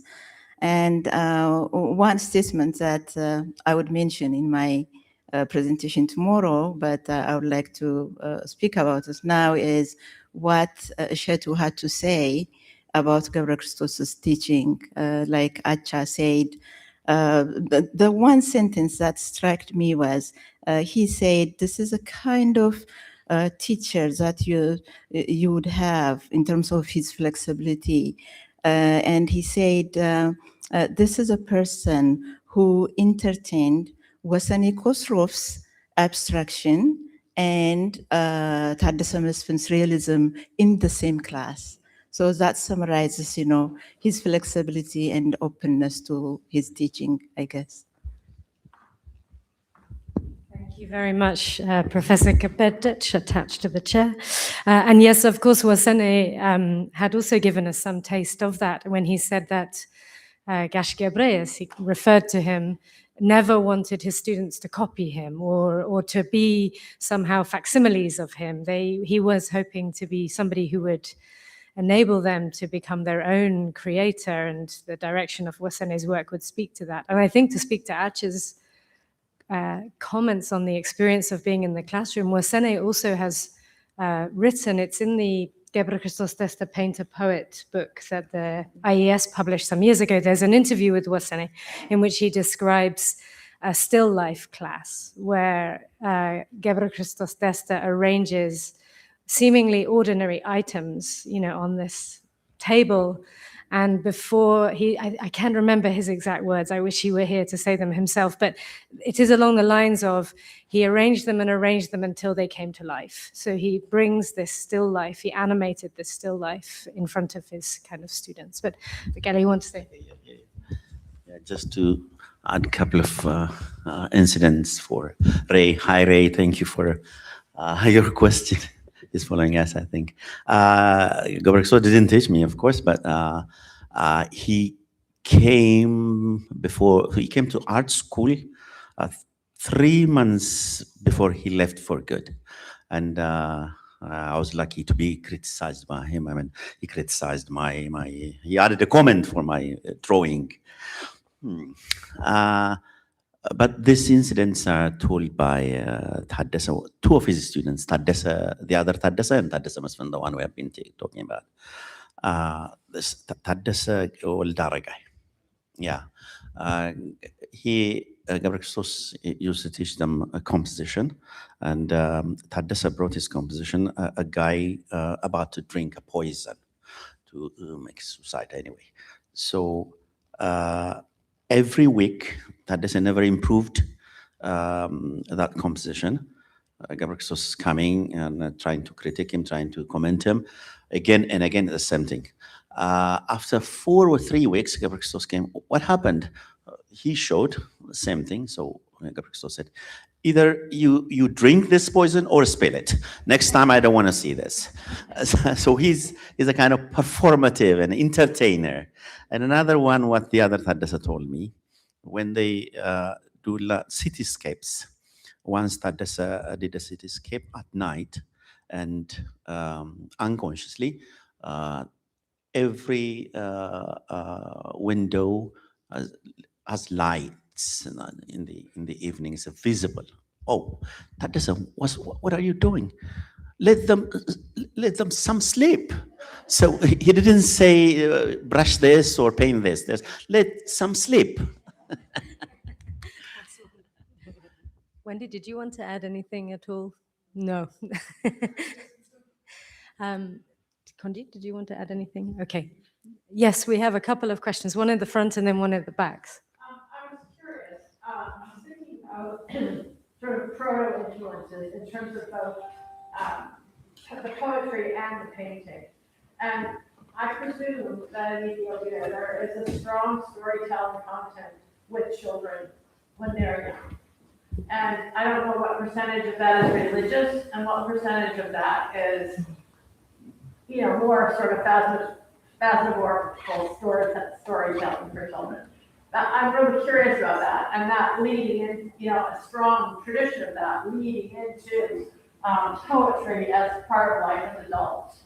Also, with painting, to what extent do kids actually get to paint as children? And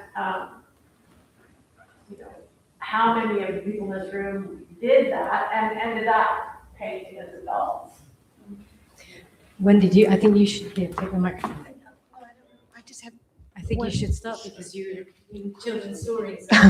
No, one thing to say is that at least when I was there, working with your hands was not encouraged. It was for lower classes. And for instance, teaching printmaking, people didn't want to get their hands dirty. Well, it's impossible not to get printing ink on your hands. So, anyway, it slows down the tactile work forms. But story making, I can't tell you about, so I have to give that to somebody else. I presume that there are the equivalent of Ethiopian epic poems. Yes? And I mean, I grew up with epic poems as childhood poetry. That's what I got told fed at night. Some regular poems, but a lot of epic poems. And I'm curious because that must exist in Ethiopian literature. I don't know whether children are told The significance of like epic poems and epic stories, children's stories as well. Even things like the Solomon and Sheba narrative. Well, even things that aren't traditionally thought of as children's stories, but they're essentially epic poems. So you should say Konjit. I don't have any expertise in this, and just what I remember from school, like when I was in the elementary school as well, like we recited poetry, and one of the main things I remember had to do with Azi Theodros,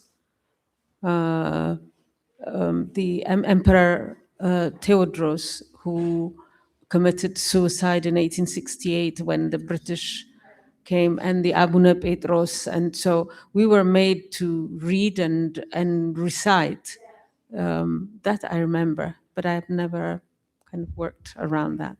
And did you, when you were a child, what did you have poems when you were going to bed from your parents?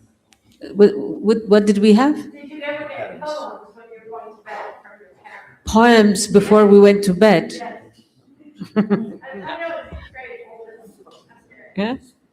But they do the lullabies, they could be singing, but it's not like that tradition of the Western where you see in films and everywhere, and even Ethiopians have adopted it now in the new, way of being. Like, we see a mother or a father reading in bed to put the child to sleep. But we have our lullabies and stories and things, but there are cultural differences, but our language is very rich for storytelling. Right, but I'm also asking, are the stories that are being told in that context, are they primarily traditional stories? Traditional? Yes.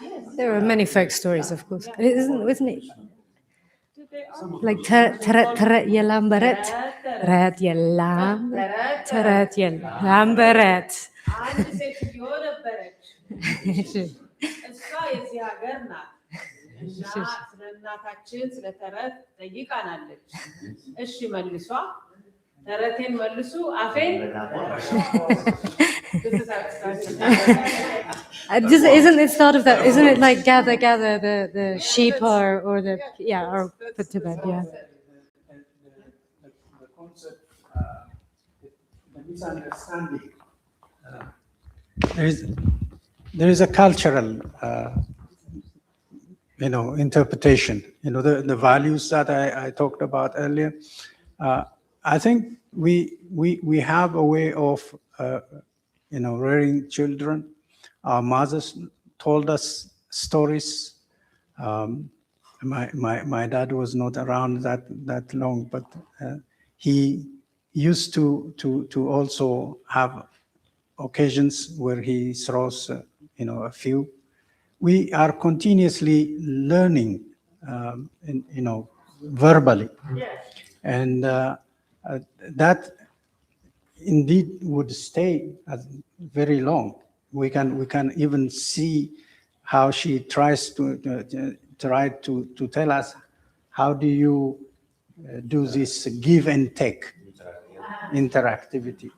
Those are very important for children, and you also have, as you grow, you have traditions like buhe, like Ababa Yosh, all kinds of cultural nuances that would give you ideas of how to either, like, for example, I used to be the lead singer for buhe when we were kids.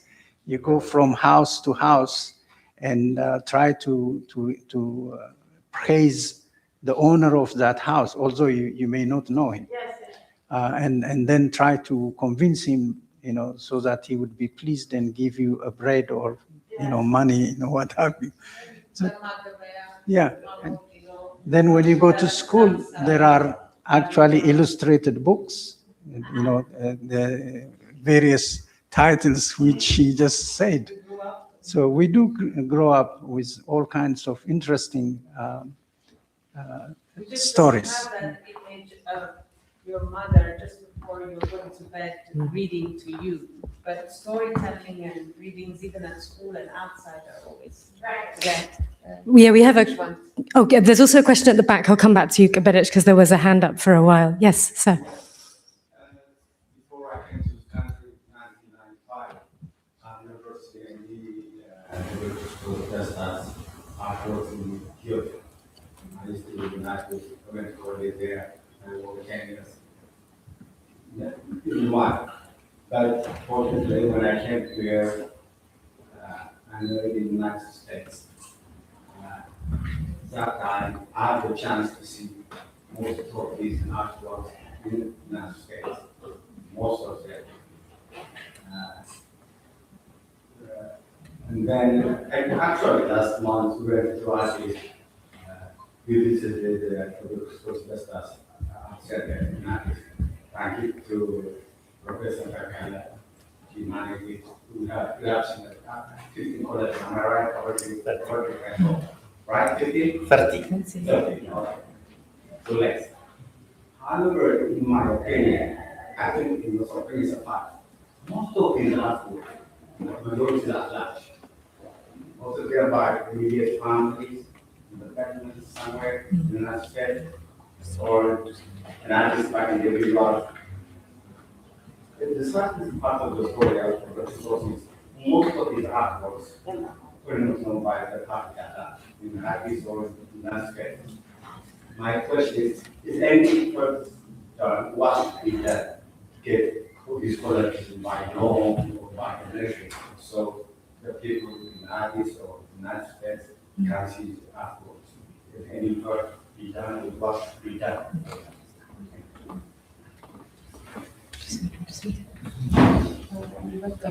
Continue, but I just wanted to add that we need also to think about local collectors who were collecting in the 60s, when he was very active until he left.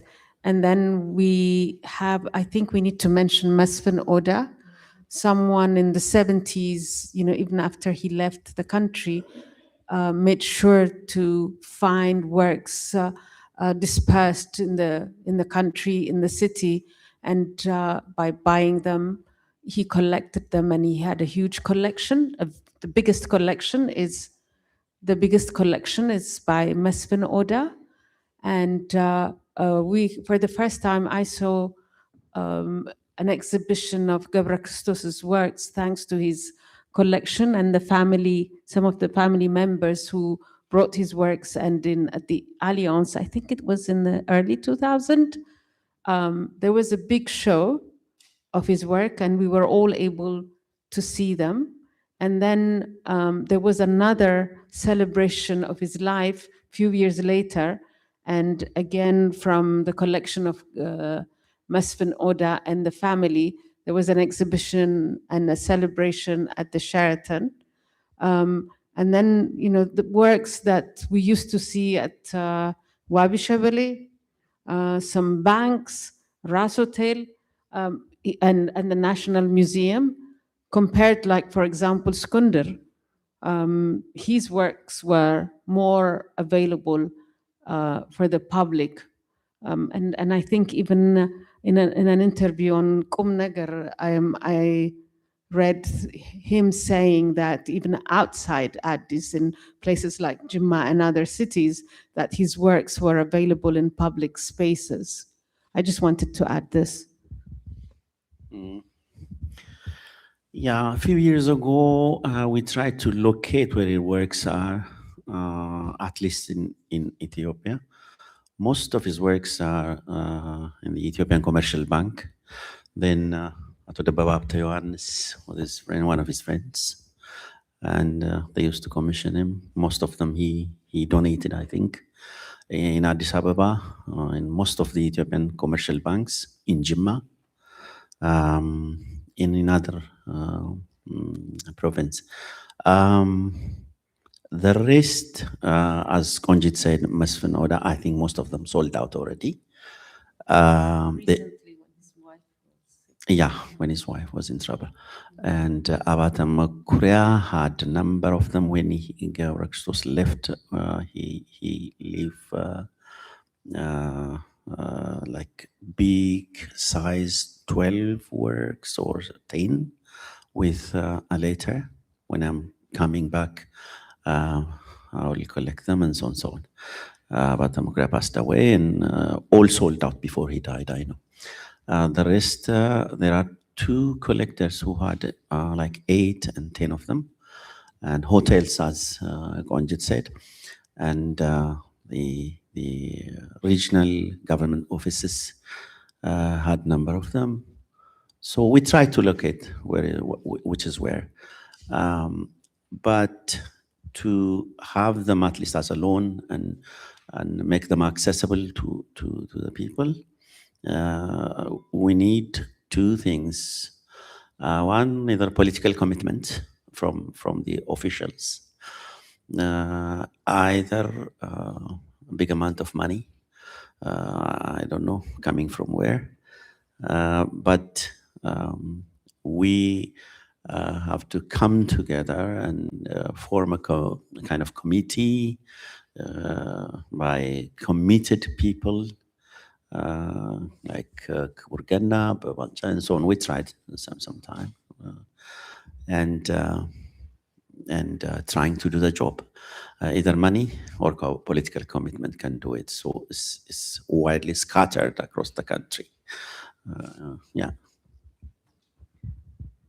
I guess the other thing to maybe add to that is to emphasize that the kind of fate of Gebre Kristos's huge catalogue of works is not significantly dissimilar to many African artists of the same generation in the 1960s. Similar things were said about Benenwonwu, for example, from Nigeria, whose paintings began turning up in loft spaces and basements in London not that long ago. And a lot of this speaks to an era in which there is very significant international audiences purchasing art and taking it out of the country, but also artists traveling and exhibiting. Gebre Kristos's particular story, as we now, of course, know, is complicated by the reality of exile and displacement and the lack of control one has over one's artworks when you have to leave in a hurry and not without your choice, not with choice. So it seems to me that a lot of what needs to happen is just keeping on asking questions again and again about whether somebody has an artwork. And in many ways, that's how the lamp painting came to be, is that Emily and I went in the morning and we were told, no, there probably isn't anything. And then eventually it seemed that there was, in fact, perhaps a painting there. So asking endless questions seems to be what we all need to keep doing for many, many more years. Emily. Yes, just a quick question for the whole panel. I was thinking about what, Wendy, you were talking about how the survey so omitted Africa broadly, except for Egypt. And then I was thinking about what Bekele was saying at the end of his talk about, like, we have this body of material that is present and we need to teach it. And I'd be curious to hear all of you talk about, when people share the stories about Gebre Kristos Desta in the classroom, what are the most important things that you would want people to emphasize about his art and his legacy? Okay. All of you. That's for all of you. Should start. His versatility, of course, and his way of thinking, as I said. Is so spiritual, not in a religious sense. And physically, he's beautiful. I mean, handsome, you call it, of course. Kentanya in Amharic, sportive, presentable. So his versatility. He writes wonderful poems. The way he think, his way of thinking. These days, in elementary school, they start teaching about artists. I've seen a new book came out, second, third, and fourth grade. Yeah, I've seen I myself included there. So it's a good trend. So we have to improve that. I don't know how to respond to the question, but I just want to say one thing for myself. I'm increasingly aware in life, but in this conversation, about the difference between assumptions about art in the West and in Ethiopia and other cultures that I'm not familiar with. And the quality of individualism in American life is so strong that we tend to celebrate the oddball, right? The person who stands out from the crowd in one way or another. But it's the thing I'm hearing is the integration of his art and his thinking and his method of communicating to people as being the critical thing. And I'm feeling nostalgic for that because we don't have enough of it here.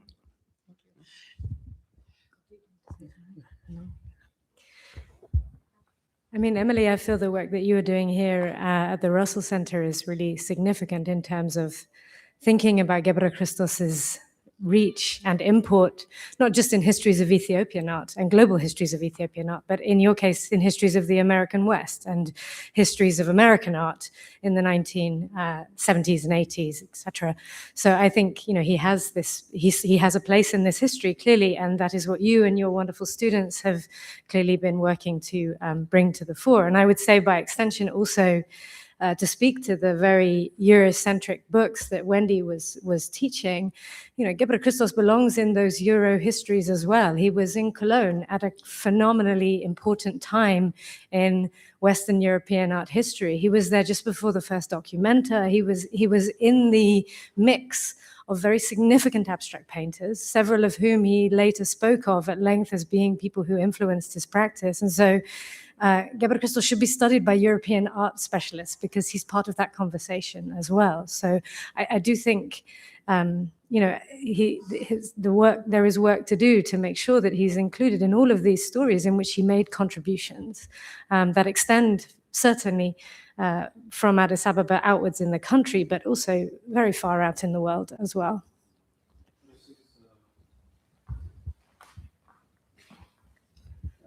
I think you brought up a very important aspect of how education in art or about art has been conducted internationally. There has been a serious neglect of African and other parts of the world artists who have made contribution.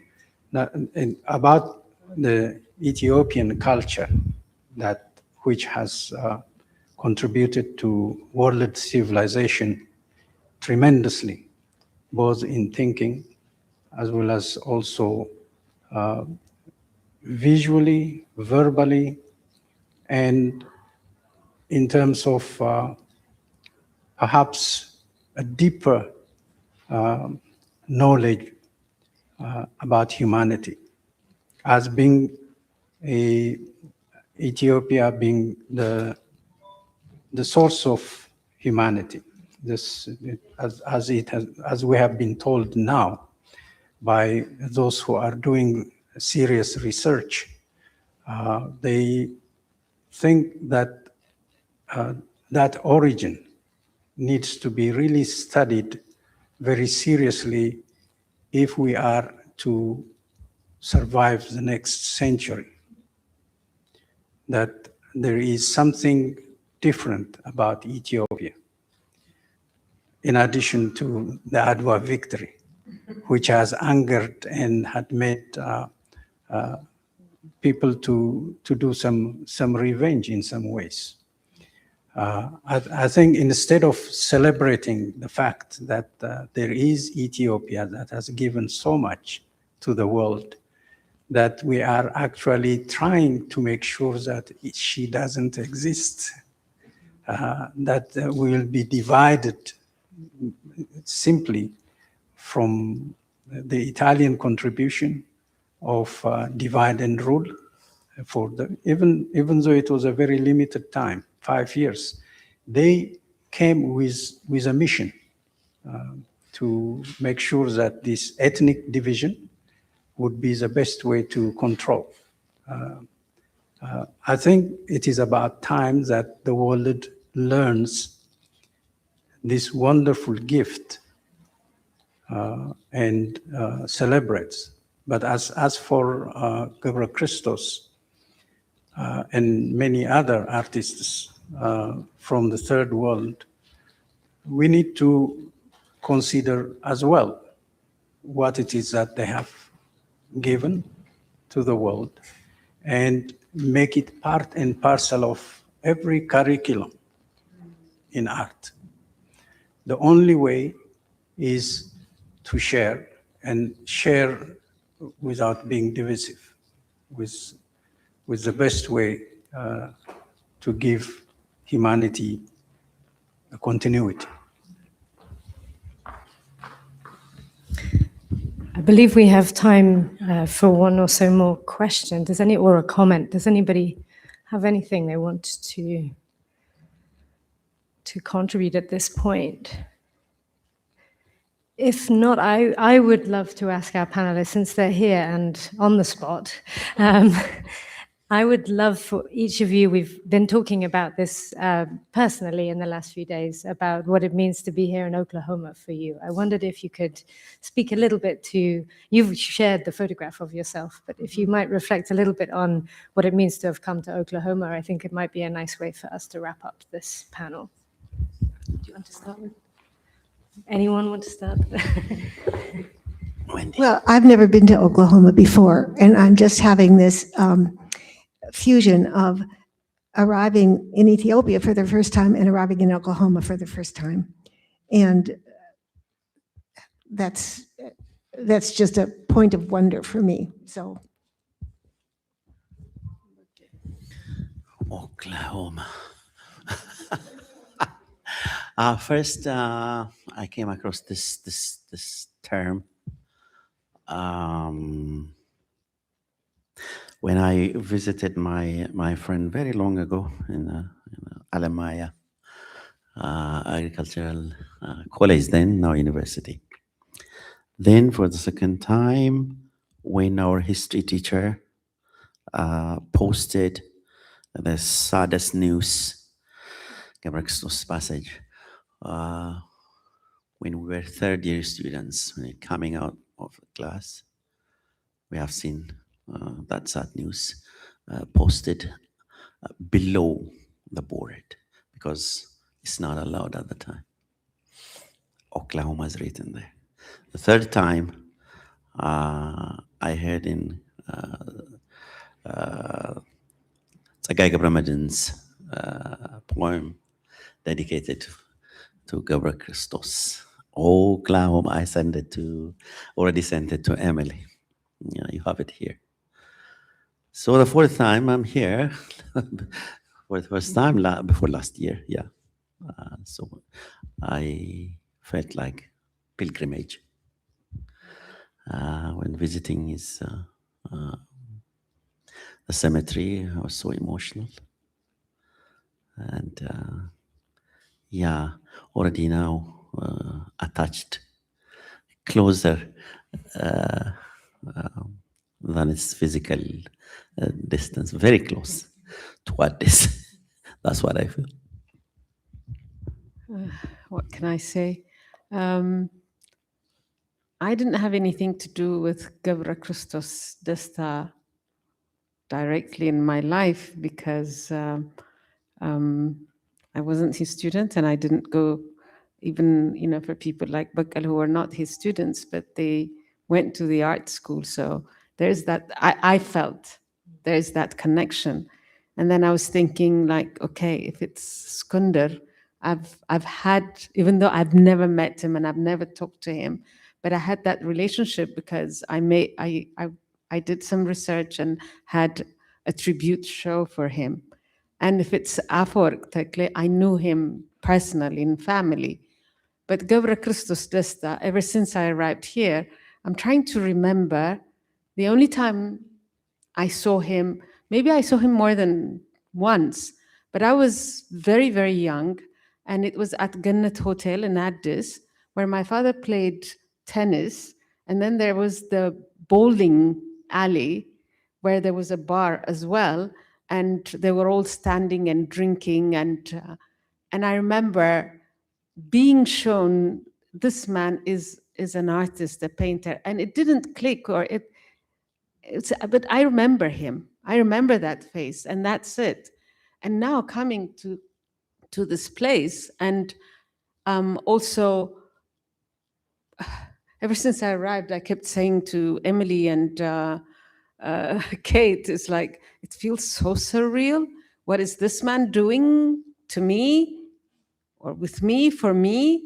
When you think like you're not related at all, or you don't even think about it, and then all of a sudden, emotionally, spiritually, and even intellectually, that person belongs to you too, and is part of your identity, your history, and I feel like his spirit is so strong that he made that decision in using as a bridge Kate and Emily and even Bekele for me to be here, someone who's always worked with art for the past 30 years and have included many in my exhibitions.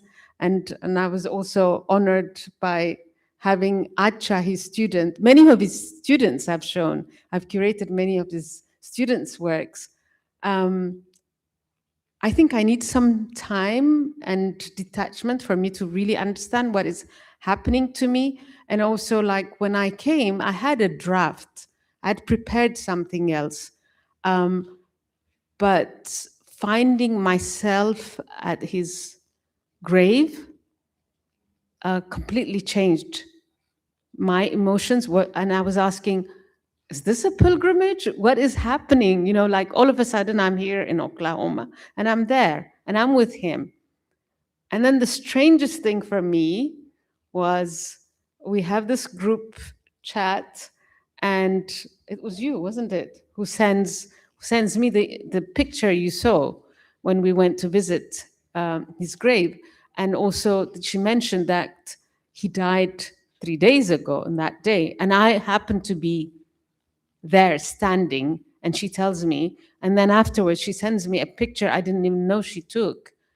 So I woke up in the middle of the night and changed everything and started writing based on, it's almost a conversation acknowledging that he has acknowledged me.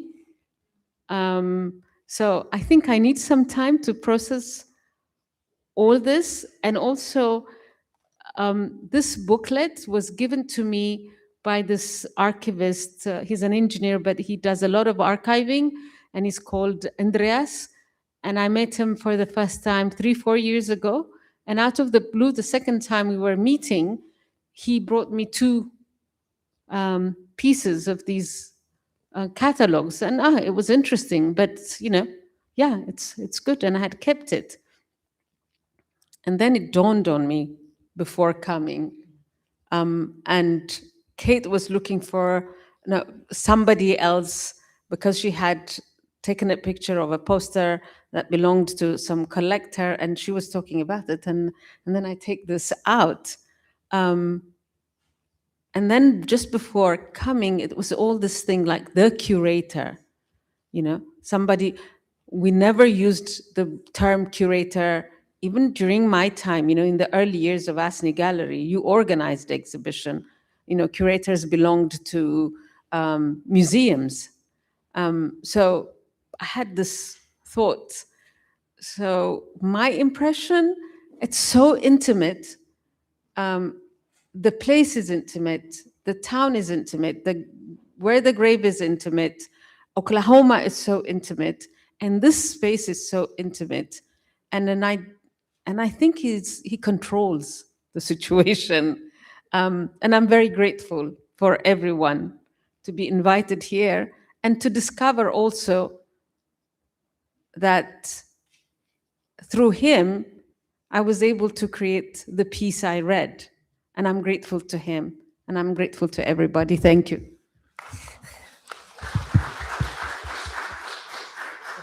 Thank you, Konjit, for that very beautiful reflection. And I do apologize for taking a picture of you without you knowing, which is against every research ethics that I have ever signed a form for.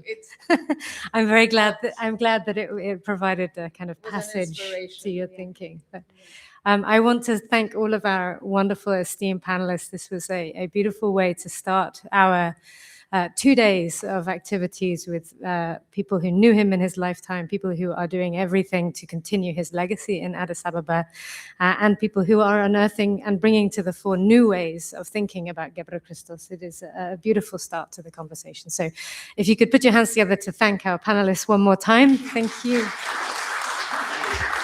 And I will hand over to Emily. Thank you so much. What a wonderful morning. And thank you all who contributed questions and comments, both in the chat and in the room. We have now an hour and a half free. And what I'd love to suggest is that you enjoy some food first in the seminar room where the breakfast was served. We have food from one of our favorite Mediterranean restaurants. There is salad and hummus and baba ganoush and tzatziki, and then there is chicken and gyro meat and pita, and then there's also a wonderful rice blend, so very fresh, delicious food for us to enjoy. And then I wanted to let people know, since you do have a nice long break, you're welcome to stay here for the whole time, and we'll start again at 1:30. But if you would like to take a walk, the museum that has the Gebre Kristos Desta paintings on the wall, we'll visit it tomorrow, but it will be a shorter visit, about 20 minutes, with the students who curated the exhibitions. But if you'd like a preview, you're welcome to go there now or after you take a bite to eat. They do charge an admission fee at the museum for non-OU people, but they will honor your badge for the symposium as your admission. So please make sure you bring your badge with you when you go over there. And if anyone didn't get a badge, please ask me and I will make sure you have one. Thank you again so much, and we'll see you back here at 1:30.